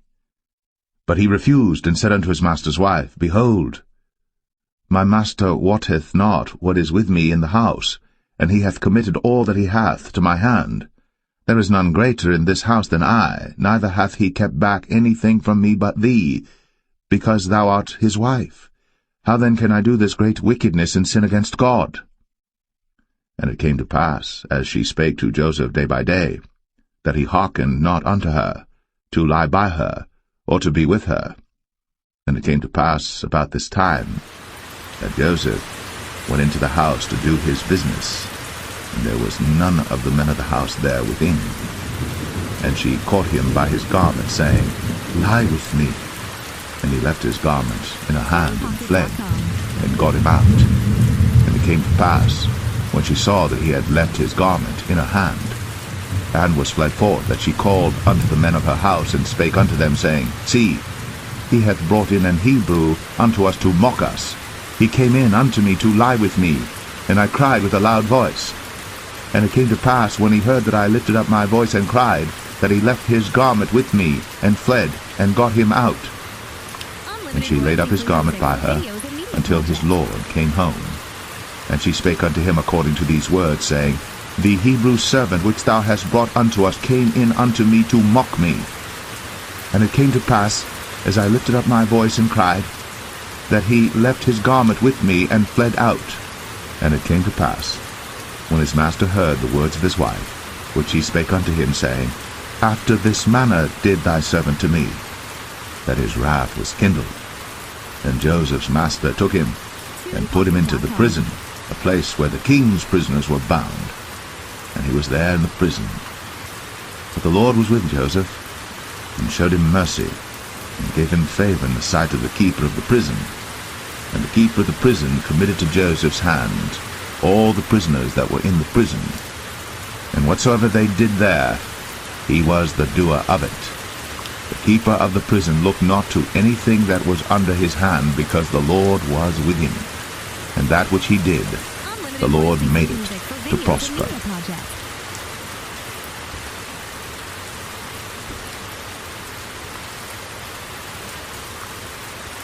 Genesis 40. And it came to pass, after these things, that the butler of the king of Egypt and his baker had offended their lord the king of Egypt. And Pharaoh was wroth against two of his officers, against the chief of the butlers and against the chief of the bakers. And he put them in ward in the house of the captain of the guard into the prison, the place where Joseph was bound. And the captain of the guard charged Joseph with them, and he served them. And they continued a season in ward. And they dreamed a dream, both of them, each man his dream in one night, each man according to the interpretation of his dream, the butler and the baker of the king of Egypt, which were bound in the prison. And Joseph came in unto them in the morning, and looked upon them, and behold, they were sad. And he asked Pharaoh's officers that were with him in the ward of his lord's house, saying, Wherefore look ye so sadly today? And they said unto him, We have dreamed a dream, and there is no interpreter of it. And Joseph said unto them, Do not interpretations belong to God? Tell me them, I pray you. And the chief butler told his dream to Joseph, and said to him, In my dream, behold, a vine was before me. And in the vine were 3 branches, and it was as though it budded, and her blossoms shot forth, and the clusters thereof brought forth ripe grapes. And Pharaoh's cup was in my hand, and I took the grapes, and pressed them into Pharaoh's cup, and I gave the cup into Pharaoh's hand. And Joseph said unto him, This is the interpretation of it. 3 branches are 3 days. Yet within 3 days shall Pharaoh lift up thine head, and restore thee unto thy place, and thou shalt deliver Pharaoh's cup into his hand, after the former manner when thou wast his butler. But think on me when it shall be well with thee, and show kindness, I pray thee, unto me, and make mention of me unto Pharaoh, and bring me out of this house. For indeed I was stolen away out of the land of the Hebrews, and here also have I done nothing that they should put me into the dungeon. When the chief baker saw that the interpretation was good, he said unto Joseph, I also was in my dream, and behold, I had 3 white baskets on my head, and in the uppermost basket there was of all manner of baked meats for Pharaoh, and the birds did eat them out of the basket upon my head. And Joseph answered and said, This is the interpretation thereof. The 3 baskets are 3 days. Yet within 3 days shall Pharaoh lift up thy head from off thee, and shall hang thee on a tree, and the birds shall eat thy flesh from off thee. And it came to pass, the 3rd day, which was Pharaoh's birthday, that he made a feast unto all his servants. And he lifted up the head of the chief butler and of the chief baker among his servants. And he restored the chief butler unto his butlership again, and he gave the cup into Pharaoh's hand. But he hanged the chief baker, as Joseph had interpreted to them. Yet did not the chief butler remember Joseph, but forgat him. TunePocket.com.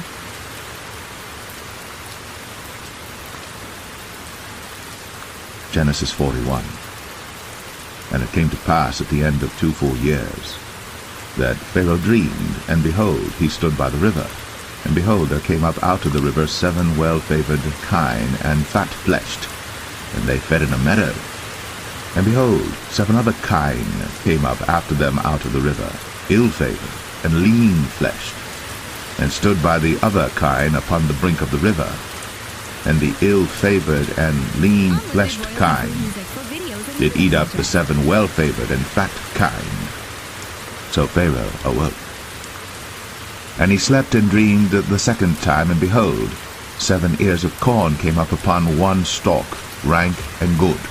And behold, 7 thin ears, and blasted with the east wind sprung up after them. And the 7 thin ears devoured the 7 rank and full ears. And Pharaoh awoke, and behold, it was a dream. And it came to pass in the morning that his spirit was troubled, and he sent and called for all the magicians of Egypt, and all the wise men thereof. And Pharaoh told them his dream, but there was none that could interpret them unto Pharaoh. Then spake the chief butler unto Pharaoh, saying, I do remember my faults this day. Pharaoh was wroth with his servants, and put me in ward of the captain of the guard's house, both me and the chief baker. And we dreamed a dream in one night, I and he. We dreamed each man according to the interpretation of his dream. And there was there with us a young man, an Hebrew, servant to the captain of the guard. And we told him, and he interpreted to us our dreams. To each man according to his dream he did interpret. And it came to pass, as he interpreted to us, so it was.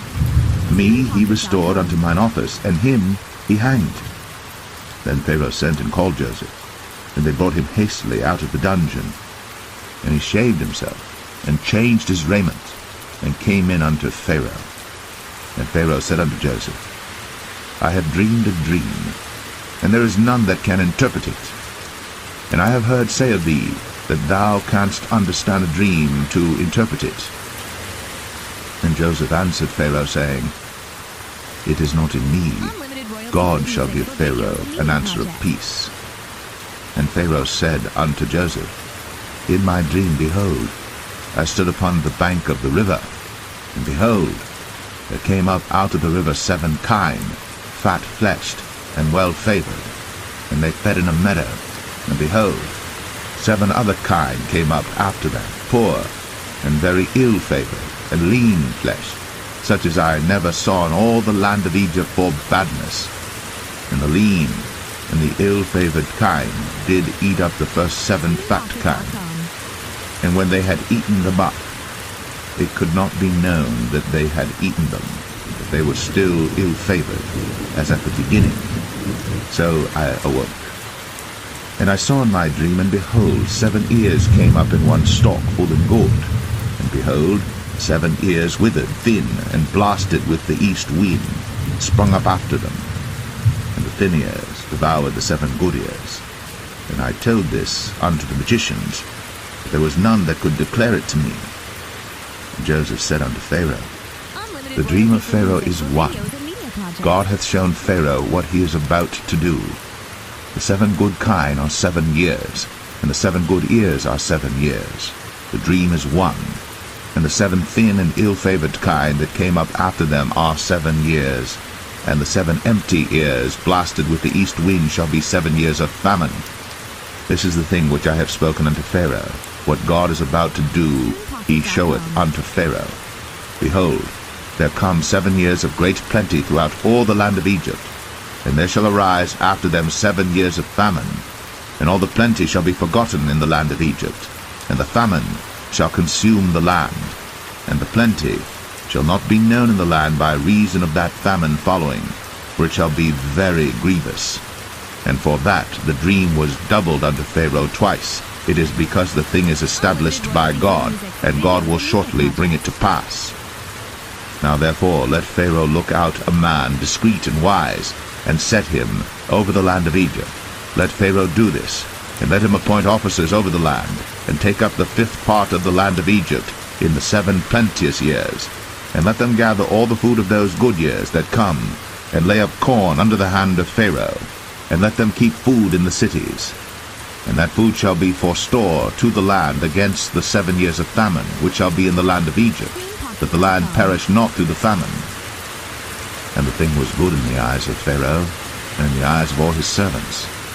And Pharaoh said unto his servants, Can we find such a one as this is, a man in whom the Spirit of God is? And Pharaoh said unto Joseph, Forasmuch as God hath shown thee all this, there is none so discreet and wise as thou art. Thou shalt be over my house, and according unto thy word shall all my people be ruled. Only in the throne will I be greater than thou. And Pharaoh said unto Joseph, See, I have set thee over all the land of Egypt. And Pharaoh took off his ring from his hand, and put it upon Joseph's hand, and arrayed him in vestures of fine linen, and put a gold chain about his neck. And he made him to ride in the second chariot which he had. And they cried before him, Bow the knee. And he made him ruler over all the land of Egypt. And Pharaoh said unto Joseph, I am Pharaoh, and without thee shall no man lift up his hand or foot in all the land of Egypt. And Pharaoh called Joseph's name Zaphnath-Paneah, and he gave him to wife Asenath, the daughter of Potiphera, priest of On. And Joseph went out over all the land of Egypt. And Joseph was 30 years old when he stood before Pharaoh, king of Egypt. And Joseph went out from the presence of Pharaoh, and went throughout all the land of Egypt. And in the 7 plenteous years the earth brought forth by handfuls. And he gathered up all the food of the 7 years which were in the land of Egypt, and laid up the food in the cities, the food of the field, which was round about every city, laid he up in the same.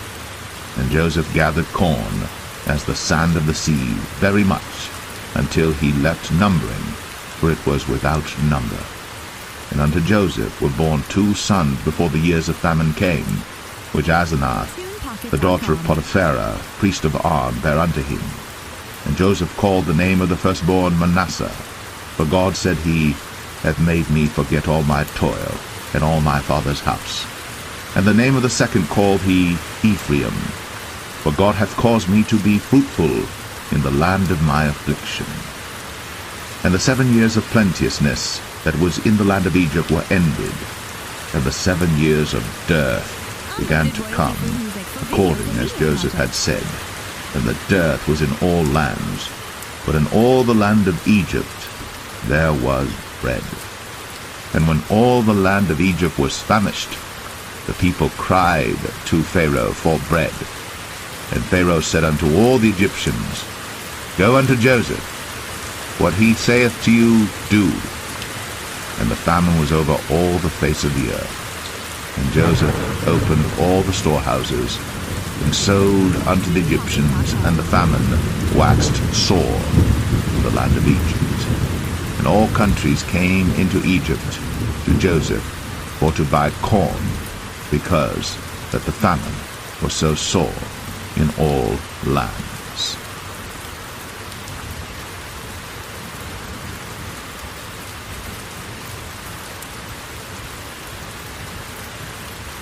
Genesis 42. Now when Jacob saw that there was corn in Egypt, Jacob said unto his sons, Why do you look one upon another? And he said, Behold, I have heard that there is corn in Egypt. Get you down thither, and buy for us from thence, that we may live and not die. And Joseph's 10 brethren went down to buy corn in Egypt.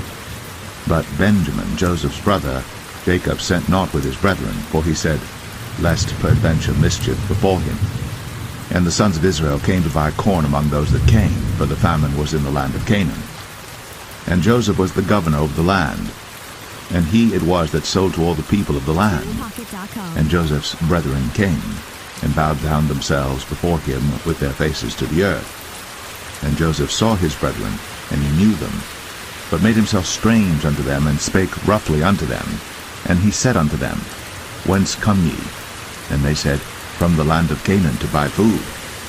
And Joseph knew his brethren, but they knew not him. And Joseph remembered the dreams which he dreamed of them, and said unto them, Ye are spies, to see the nakedness of the land ye are come. And they said unto him, Nay, my lord, but to buy food are thy servants come. We are all one man's sons, we are true men, thy servants are no spies. And he said unto them, Nay, but to see the nakedness of the land ye are come. And they said, Thy servants are 12 brethren, the sons of one man in the land of Canaan. And behold, the youngest is this day with our father, and one is not. And Joseph said unto them, That is it that I spake unto you, saying, Ye are spies. Hereby ye shall be proved. By the life of Pharaoh ye shall not go forth hence, except your youngest brother come hither.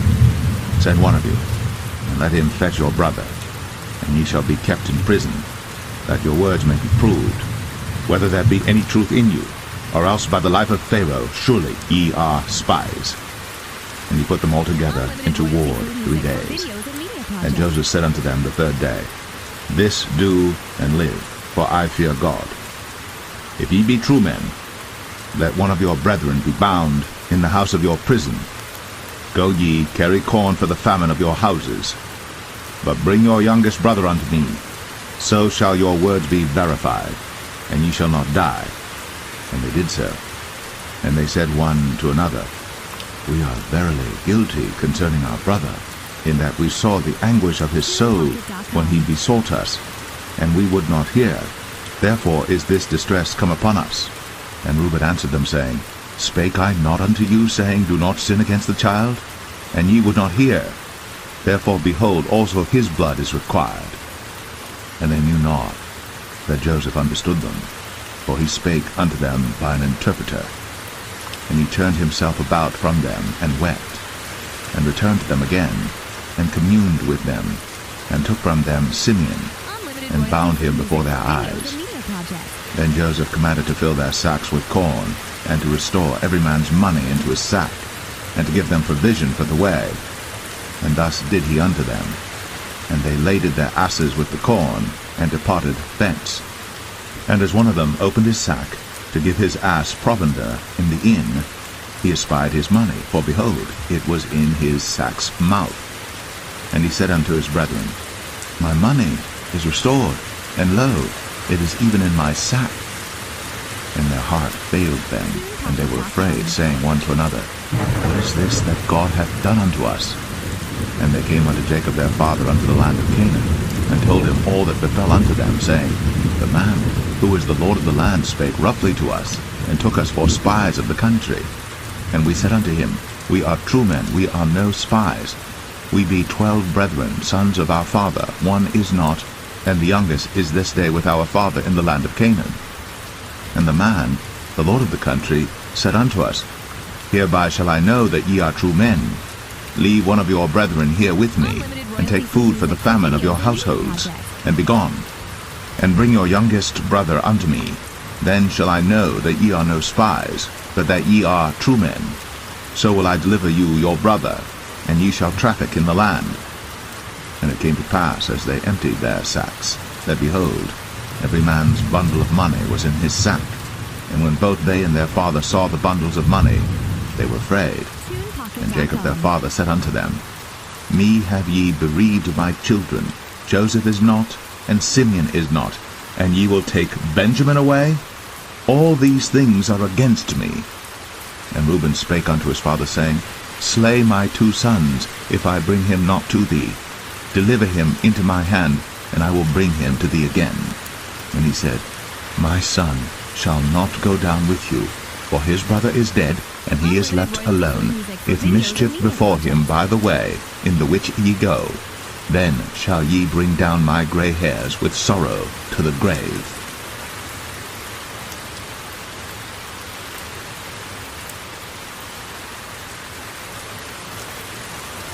Genesis 43.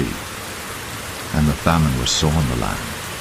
And it came to pass, when they had eaten up the corn which they had brought out of Egypt, their father said unto them, Go again, buy us a little food. And Judah spake unto him, saying, The man did solemnly protest unto us, saying, Ye shall not see my face, except your brother be with you. If thou wilt send our brother with us, we will go down and buy thee food. But if thou wilt not send him, we will not go down. For the man said unto us, Ye shall not see my face, except your brother be with you. And Israel said, Wherefore dealt ye so ill with me, as to tell the man whether ye had yet a brother? And they said, The man asked us straightly of our state, and of our kindred, saying, Is your father yet alive? Have ye another brother? And we told him according to the tenor of these words. Could we certainly know that he would say, Bring your brother down? And Judah said unto Israel his father, Send the lad with me, and we will arise and go, that we may live and not die, both we and thou, and also our little ones. I will be surety for him. Of my hand shalt thou require him. If I bring him not unto thee, and set him before thee, then let me bear the blame forever. For except we had lingered, surely now we had returned this second time. And their father Israel said unto them, If it must be so now, do this. Take of the best fruits in the land in your vessels, and carry down the man a present, a little balm, and a little honey, spices, and myrrh, nuts, and almonds. And take double money in your hand, and the money that was brought again in the mouth of your sacks, carry it again in your hand. Peradventure it was an oversight. Take also your brother, and arise, go again unto the man. And God Almighty give you mercy before the man, that he may send away your other brother and Benjamin. If I be bereaved of my children, I am bereaved. And the men took that present, and they took double money in their hand, and Benjamin, and rose up, and went down to Egypt, and stood before Joseph. And when Joseph saw Benjamin with them, he said to the ruler of his house, Bring these men home, and slay, and make ready, for these men shall dine with me at noon. And the man did as Joseph bade, and the man brought the men into Joseph's house. And the men were afraid, because they were brought into Joseph's house. And they said, Because of the money that was returned in our sacks at the first time are we brought in, that he may seek occasion against us, and fall upon us, and take us for bondmen and our asses. And they came near to the steward of Joseph's house, and they communed with him at the door of the house, and said, O sir, we came indeed down at the first time to buy food, and it came to pass, when we came to the inn, that we opened our sacks, and behold, every man's money was in the mouth of his sack, our money in full weight, and we have brought it again in our hand, and other money have we brought down in our hands to buy food. We cannot tell who put our money in our sacks. And he said, Peace be to you, fear not. Your God, and the God of your father, hath given you treasure in your sacks. I had your money. And he brought Sidney out unto them. And the man brought the men into Joseph's house, and gave them water, and they washed their feet, and he gave their asses provender. And they made ready the present against Joseph came at noon, for they heard that they should eat bread there. And when Joseph came home, they brought him the present which was in their hand into the house, and bowed themselves to him to the earth. And he asked them of their welfare, and said, Is your father well? The old man of whom ye spake, is he yet alive? And they answered, Thy servant our father is in good health, he is yet alive. And they bowed down their heads, and made obeisance. And he lifted up his eyes, and saw his brother Benjamin, his mother's son, and said, Is this your younger brother, of whom ye spake unto me? And he said, God be gracious unto thee, my son. And Joseph made haste, for his bowels did yearn upon his brother, and he sought where to weep. And he entered into his chamber, and wept there. And he washed his face, and went out, and refrained himself, and said, Set on bread.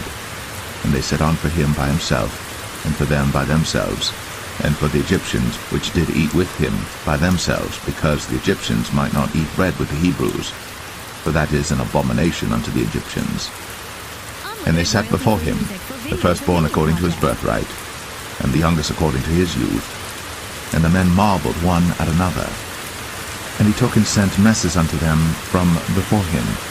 But Benjamin's mess was 5 times so much as any of theirs. And they drank, and were merry with him.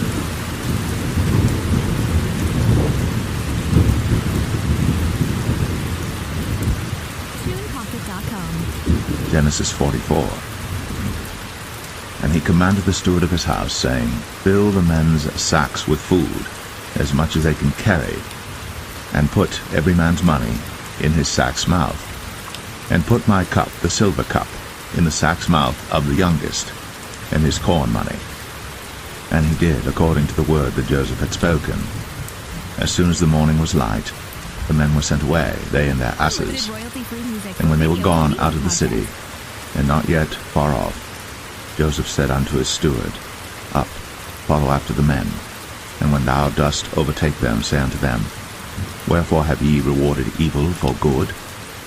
Is not this it in which my Lord drinketh, and whereby indeed he divineth? Ye have done evil in so doing. And he overtook them, and he spake unto them these same words. And they said unto him, Wherefore saith my Lord these words? God forbid that thy servants should do according to this thing. Behold, the money which we found in our sacks' mouths we brought again unto thee out of the land of Canaan. How then should we steal out of thy Lord's house silver or gold? With whomsoever of thy servants it be found, both let him die, and we also will be my Lord's bondmen. And he said, Now also let it be according unto your words. He with whom it is found shall be my servant, and ye shall be blameless. Then they speedily took down every man his sack to the ground, and opened every man his sack. And he searched, and began at the eldest, and left at the youngest, and the cup was found in Benjamin's sack. Then they rent their clothes, and laded every man his ass, and returned to the city. And Judah and his brethren came to Joseph's house, for he was yet there, and they fell before him on the ground. And Joseph said unto them, What deed is this that ye have done? Wot ye not that such a man as I can certainly divine? And Judah said, What shall we say unto my Lord? What shall we speak? Or how shall we clear ourselves? God hath found out the iniquity of thy servants. Behold, we are my Lord's servants, both we and he also with whom the cup is found. And he said, God forbid that I should do so. But the man in whose hand the cup is found, he shall be my servant. And as for you, get you up in peace unto your father. Then Judah came near unto him and said, O my Lord, let thy servant, I pray thee, speak a word in my Lord's ears, and let not thine anger burn against thy servant, for thou art even as Pharaoh. My Lord asked his servants, saying, Have ye a father or a brother? And we said unto my Lord, We have a father, an old man, and a child of his old age, a little one. And his brother is dead, and he alone is left of his mother, and his father loveth him. And thou saidst unto thy servants, Bring him down unto me, that I may set mine eyes upon him. And we said unto my Lord, The lad cannot leave his father, for if he should leave his father would die.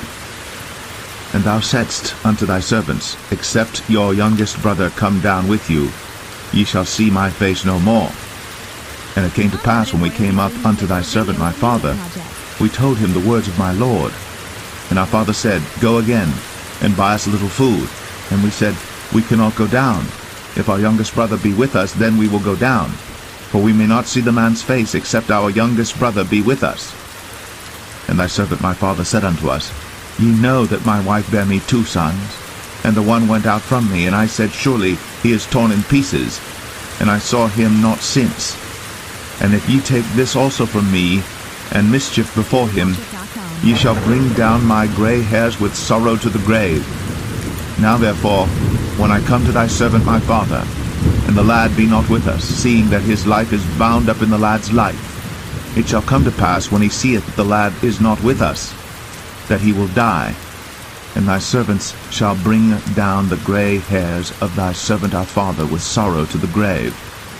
For thy servant became surety for the lad unto my father, saying, If I bring him not unto thee, then I shall bear the blame to my father forever. Now therefore I pray thee, let thy servant abide instead of the lad, a bondman to my Lord, and let the lad go up with his brethren. For how shall I go up to my father, and the lad be not with me, lest peradventure I see the evil that shall come on my father?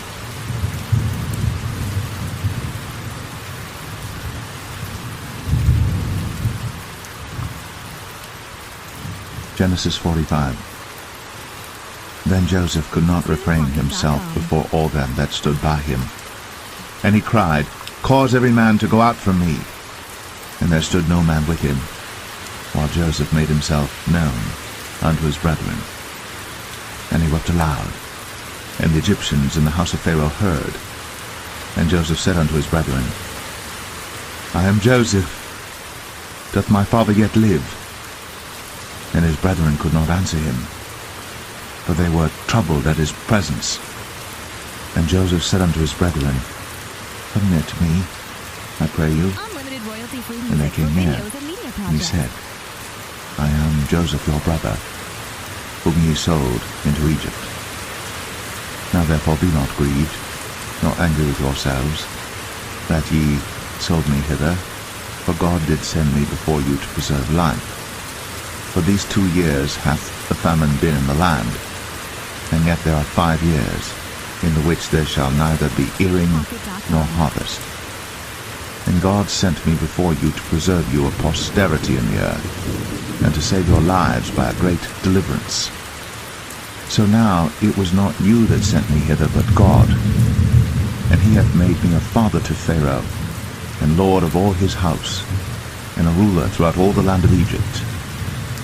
Haste ye, and go up to my father, and say unto him, Thus saith thy son Joseph, God hath made me lord of all Egypt. Come down unto me, tarry not. And thou shalt dwell in the land of Goshen. And thou shalt be near unto me, thou and thy children, and thy children's children, and thy flocks and thy herds, and all that thou hast. And there will I nourish thee. For yet there are 5 years of famine, lest thou and thy household, and all that thou hast, come to poverty. And behold, your eyes see, and the eyes of my brother Benjamin, that it is my mouth that speaketh unto you. And ye shall tell my father of all my glory in Egypt, and of all that ye have seen. And ye shall haste, and bring down my father hither. And he fell upon his brother Benjamin's neck, and wept. And Benjamin wept upon his neck. Moreover he kissed all his brethren, and wept upon them, and after that his brethren talked with him. And the fame thereof was heard in Pharaoh's house, saying, Joseph's brethren are come. And it pleased Pharaoh well, and his servants. And Pharaoh said unto Joseph, Say unto thy brethren, This do ye, lade your beasts, and go, get you unto the land of Canaan. And take your father and your households, and come unto me, and I will give you the good of the land of Egypt, and ye shall eat the fat of the land. Now thou art commanded, this do ye. Take you wagons out of the land of Egypt, for your little ones, and for your wives, and bring your father, and come. Also regard not your stuff, for the good of all the land of Egypt is yours. And the children of Israel did so. And Joseph gave them wagons according to the commandment of Pharaoh, and gave them provision for the way. To all of them he gave each man changes of raiment, but to Benjamin he gave 300 pieces of silver, and 5 changes of raiment. And to his father he sent after this manner 10 asses laden with the good things of Egypt, and 10 she-asses laden with corn and bread and meat for his father by the way. So he sent his brethren away, and they departed. And he said unto them, See that ye fall not out by the way. And they went up out of Egypt, and came into the land of Canaan unto Jacob their father, and told him, saying, Joseph is yet alive, and he is governor over all the land of Egypt. And Jacob's heart fainted, for he believed them not. And they told him all the words of Joseph, which he had said unto them. And when he saw the wagons which Joseph had sent to carry him, the spirit of Jacob their father revived. And Israel said, It is enough. Joseph my son is yet alive. I will go and see him before I die.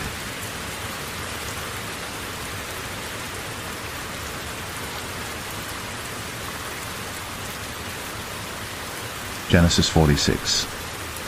And Israel took his journey with all that he had, and came to Beersheba, and offered sacrifices unto the God of his father Isaac. And God spake unto Israel in the visions of the night, and said, Jacob, Jacob. And he said, Here am I. And he said, I am God, the God of thy father. Fear not to go down into Egypt, for I will there make of thee a great nation.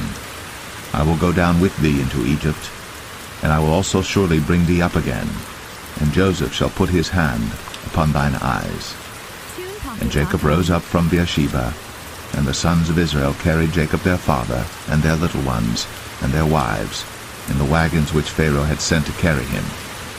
And they took their cattle and their goods which they had gotten in the land of Canaan, and came into Egypt, Jacob and all his seed with him, his sons, and his sons' sons with him, his daughters, and his sons' daughters, and all his seed brought he with him into Egypt.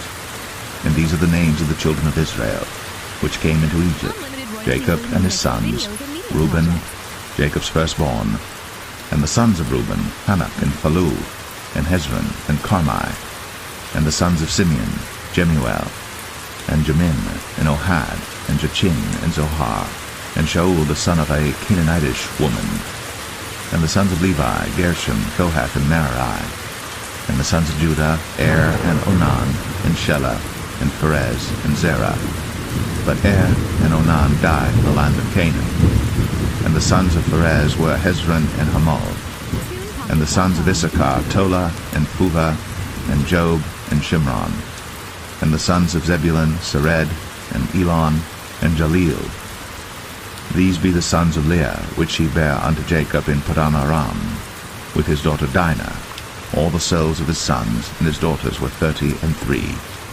And the sons of Gad, Ziphion, and Haggai, Shunai, and Esban, Eri, and Aradai, and Aralai.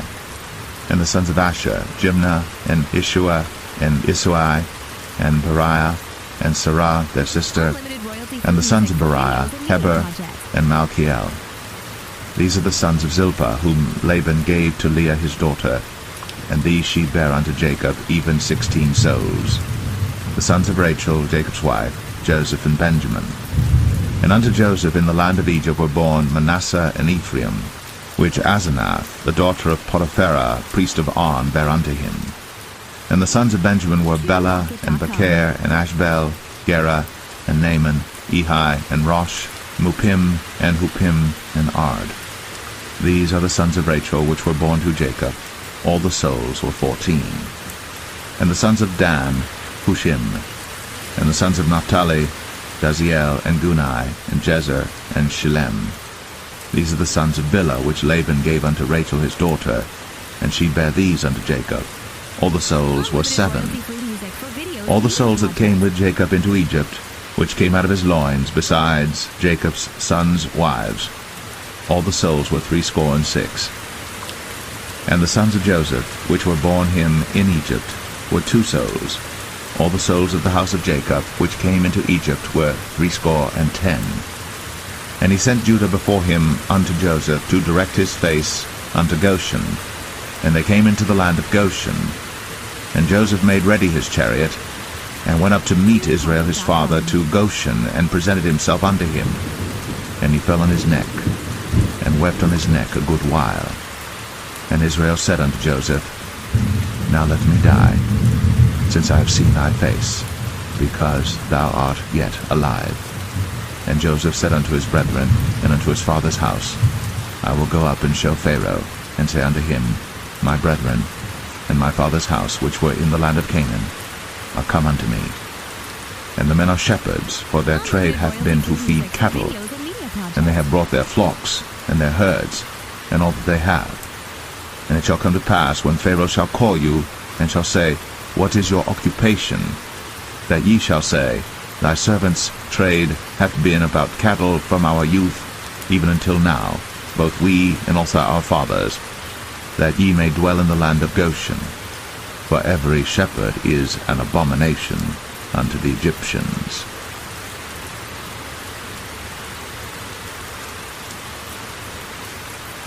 TunePocket.com. Genesis 47. Then Joseph came and told Pharaoh, and said, My father and my brethren, and their flocks, and their herds, and all that they have, are come out of the land of Canaan, and behold, they are in the land of Goshen. And he took some of his brethren, even 5 men, and presented them unto Pharaoh. And Pharaoh said unto his brethren, What is your occupation? And they said unto Pharaoh, Thy servants are shepherds, both we and also our fathers. They said moreover unto Pharaoh, For to sojourn in the land are we come, for thy servants have no pasture for their flocks. For the famine is sore in the land of Canaan. Now therefore we pray thee, let thy servants dwell in the land of Goshen. And Pharaoh spake unto Joseph, saying, Thy father and thy brethren are come unto thee. The land of Egypt is before thee. In the best of the land make thy father and brethren to dwell. In the land of Goshen let them dwell. And if thou knowest any men of activity among them, then make them rulers over my cattle. And Joseph brought in Jacob his father, and set him before Pharaoh. And Jacob blessed Pharaoh. And Pharaoh said unto Jacob, How old art thou? And Jacob said unto Pharaoh, The days of the years of my pilgrimage are 130 years. Few and evil have the days of the years of my life been, and have not attained unto the days of the years of the life of my fathers in the days of their pilgrimage. And Jacob blessed Pharaoh, and went out from before Pharaoh. And Joseph placed his father and his brethren, and gave them a possession in the land of Egypt, in the best of the land, in the land of Ramses, as Pharaoh had commanded. And Joseph nourished his father and his brethren, and all his father's household, with bread according to their families. And there was no bread in all the land, for the famine was very sore, so that the land of Egypt and all the land of Canaan fainted by reason of the famine. And Joseph gathered up all the money that was found in the land of Egypt and in the land of Canaan, for the corn which they bought. And Joseph brought the money into Pharaoh's house. And when money failed in the land of Egypt and in the land of Canaan, all the Egyptians came unto Joseph, and said, Give us bread, for why should we die in thy presence? For the money faileth. And Joseph said, Give your cattle, and I will give you for your cattle if money fail. And they brought their cattle unto Joseph, and Joseph gave them bread in exchange for horses, and for the flocks, and for the cattle of the herds, and for the asses. And he fed them with bread for all their cattle for that year. When that year was ended, they came unto him the 2nd year, and said unto him, We will not hide it from my lord, how that our money is spent. My lord also hath our herds of cattle. There is not aught left in the sight of my lord, but our bodies and our lands. Wherefore shall we die before thine eyes, both we and our land? Buy us now land for bread, and we and our land will be servants unto Pharaoh, and give us seed, that we may live and not die, that the land be not desolate. And Joseph bought all the land of Egypt for Pharaoh. For the Egyptians sowed every man his field, because the famine prevailed over them. So the land became Pharaoh's. And as for the people, he removed them to cities from one end of the borders of Egypt even to the other end thereof. Only the land of the priests bought he not, for the priests had a portion assigned them of Pharaoh, and did eat their portion which Pharaoh gave them, wherefore they sold not their lands. Then Joseph said unto the people, Behold, I have bought you this day, and your land for Pharaoh. Lo, here is seed for you, and ye shall sow the land. And it shall come to pass in the increase, that ye shall give the 5th part unto Pharaoh, and 4 parts shall be your own, for seed of the field, and for your food, and for them of your households, and for food for your little ones. And they said, Thou hast saved our lives. Let us find grace in the sight of my lord, and we will be Pharaoh's servants. And Joseph made it a law over the land of Egypt unto this day, that Pharaoh should have the 5th part, except the land of the priests only, which became not Pharaoh's. And Israel dwelt in the land of Egypt, in the country of Goshen. And they had possessions therein, and grew and multiplied exceedingly. And Jacob lived in the land of Egypt 17 years. So the whole age of Jacob was 147 years. And the time drew nigh that Israel must die. And he called his son Joseph, and said unto him, If now I have found grace in thy sight, put, I pray thee, thy hand under my thigh, and deal kindly and truly with me.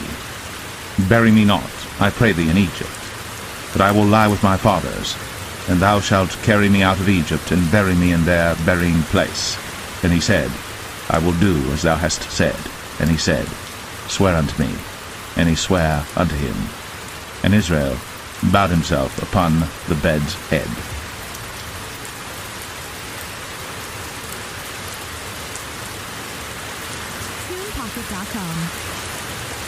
Genesis 48. And it came to pass after these things, that one told Joseph, Behold, thy father is sick. And he took with him his 2 sons, Manasseh and Ephraim. And one told Jacob, and said, Behold, thy son Joseph cometh unto thee. And Israel strengthened himself, and sat upon the bed.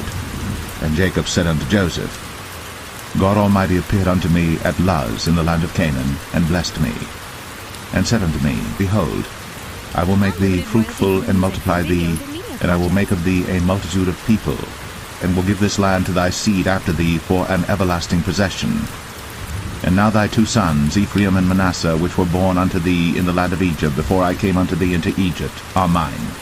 As Reuben and Simeon they shall be mine. And thy issue which thou begettest after them shall be thine, and shall be called after the name of their brethren in their inheritance. And as for me, when I came from Padan, Rachel died by me in the land of Canaan in the way, when yet there was but a little way to come unto Ephrath. And I buried her there in the way of Ephrath, the same as Bethlehem. And Israel beheld Joseph's sons, and said, Who are these? And Joseph said unto his father, They are my sons, whom God hath given me in this place. And he said, Bring them, I pray thee, unto me, and I will bless them. Now the eyes of Israel were dim for age, so that he could not see. And he brought them near unto him, and he kissed them, and embraced them. And Israel said unto Joseph, I had not thought to see thy face, and lo, God hath shown me also thy seed. And Joseph brought them out from between his knees, and he bowed himself with his face to the earth. And Joseph took them both, Ephraim in his right hand toward Israel's left hand, and Manasseh in his left hand toward Israel's right hand, and brought them near unto him. And Israel stretched out his right hand, and laid it upon Ephraim's head, who was the younger, and his left hand upon Manasseh's head, guiding his hands wittingly, for Manasseh was the firstborn. And he blessed Joseph, and said, God, before whom my fathers Abraham and Isaac did walk, the God which fed me all my life long unto this day, the angel which redeemed me from all evil, bless the lads, and let my name be named on them, and the name of my fathers Abraham and Isaac, and let them grow into a multitude in the midst of the earth. And when Joseph saw that his father laid his right hand upon the head of Ephraim, it displeased him, and he held up his father's hand to remove it from Ephraim's head unto Manasseh's head. And Joseph said unto his father, Not so, my father, for this is the firstborn. Put thy right hand upon his head.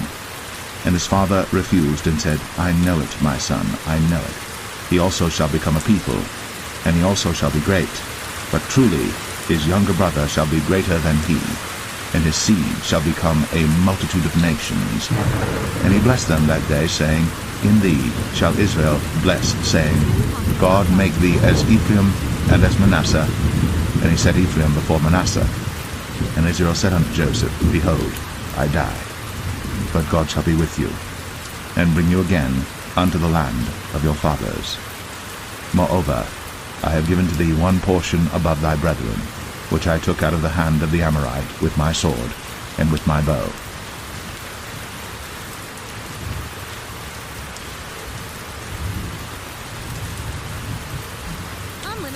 Genesis 49.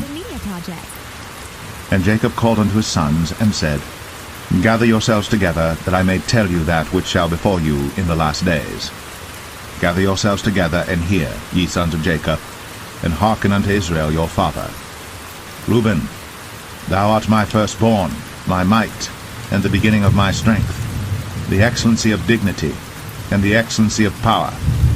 Unstable as water, thou shalt not excel, because thou wentest up to thy father's bed. Then devilest thou it. He went up to my couch. Simeon and Levi are brethren. Instruments of cruelty are in their habitations. O my soul, come not thou into their secret, unto their assembly. Mine honor, be not thou united. For in their anger they slew a man, and in their self-will they digged down a wall. Cursed be their anger, for it was fierce, and their wrath, for it was cruel.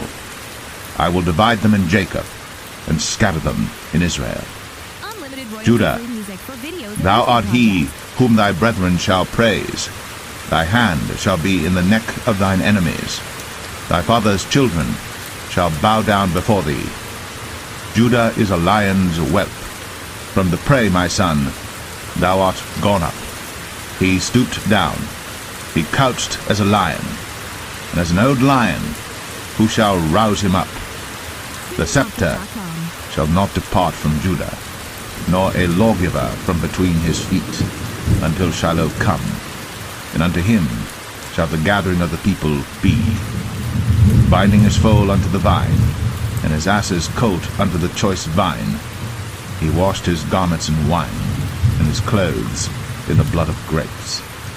His eyes shall be red with wine, and his teeth white with milk. Zebulun shall dwell at the haven of the sea, and he shall be for an haven of ships, and his borders shall be unto Zidon. Issachar is a strong ass couching down between two burdens, and he saw that rest was good, and the land that it was pleasant, and bowed his shoulder to bear, and became a servant unto tribute. Dan shall judge his people, as one of the tribes of Israel. Dan shall be a serpent by the way, an adder in the path, that biteth the horse heels, so that his rider shall fall backward. I have waited for thy salvation, O Lord. Gad, a troop shall overcome him, but he shall overcome at the last. Out of Asher his bread shall be fat, and he shall yield royal dainties. Naphtali is a hind let loose, he giveth goodly words. Joseph is a fruitful bough, even a fruitful bough by a well, whose branches run over the wall. The archers have sorely grieved him, and shot at him, and hated him. But his bow abode in strength, and the arms of his hands were made strong by the hands of the mighty God of Jacob. From thence is the shepherd, the stone of Israel. Even by the God of thy father, who shall help thee, and by the Almighty, who shall bless thee with blessings of heaven above, blessings of the deep that lieth under, blessings of the breasts, and of the womb. The blessings of thy father have prevailed above the blessings of my progenitors, unto the utmost bound of the everlasting hills. They shall be on the head of Joseph, and on the crown of the head of him that was separate from his brethren. Benjamin shall raven as a wolf. In the morning he shall devour the prey, and at night he shall divide the spoil. All these are the 12 tribes of Israel. And this is it that their father spake unto them, and blessed them, every one according to his blessing, he blessed them.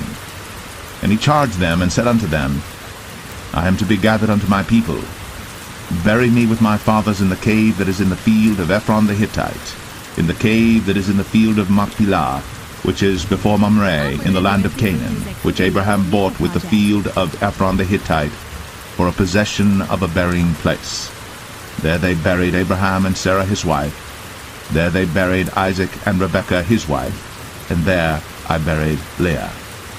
The purchase of the field and of the cave that is therein was from the children of Heth. And when Jacob had made an end of commanding his sons, he gathered up his feet into the bed, and yielded up the ghost, and was gathered unto his people.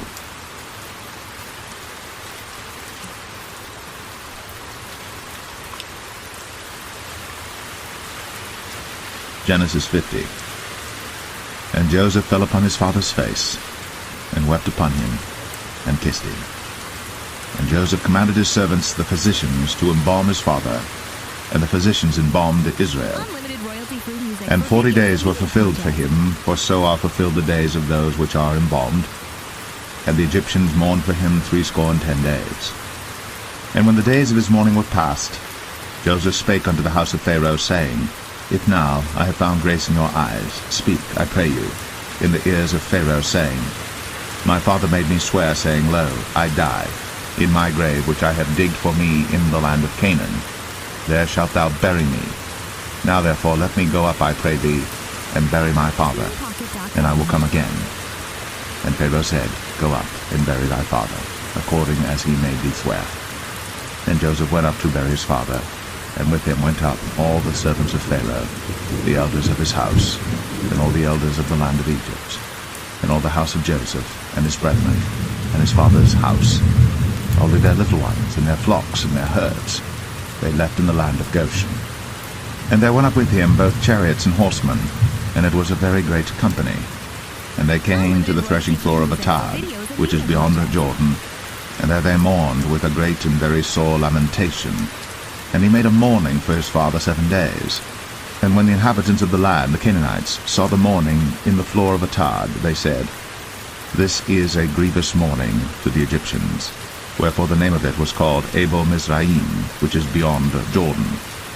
And his sons did unto him according as he commanded them. For his sons carried him into the land of Canaan, and buried him in the cave of the field of Machpelah, which Abraham bought with the field for possession of a burying place of Ephron the Hittite before Mamre. And Joseph returned into Egypt, he and his brethren, and all that went up with him to bury his father, after he had buried his father. And when Joseph's brethren saw that their father was dead, they said, Joseph will peradventure hate us, and will certainly requite us all the evil which we did unto him. And they sent a messenger unto Joseph, saying, Thy father did command before he died, saying, So shall ye say unto Joseph, Forgive, I pray thee now, the trespass of thy brethren and their sin. For they did unto thee evil, and now we pray thee, forgive the trespass of the servants of the God of thy father. And Joseph wept when they spake unto him. And his brethren also went and fell down before his face, and they said, Behold, we be thy servants. And Joseph said unto them, Fear not, for am I in the place of God? But as for you, ye thought evil against me, but God meant it unto good, to bring to pass, as it is this day, to save much people alive. Now therefore fear ye not, I will nourish you, and your little ones. And he comforted them, and spake kindly unto them. And Joseph dwelt in Egypt, he and his father's house. And Joseph lived 110 years. And Joseph saw Ephraim's children of the 3rd generation. The children also of Machir, the son of Manasseh, were brought up upon Joseph's knees. And Joseph said unto his brethren, I die, and God will surely visit you, and bring you out of this land unto the land which he sware to Abraham, to Isaac, and to Jacob. And Joseph took an oath of the children of Israel, saying, God will surely visit you, and ye shall carry up my bones from hence. So Joseph died, being 110 years old, and they embalmed him, and he was put in a coffin in Egypt.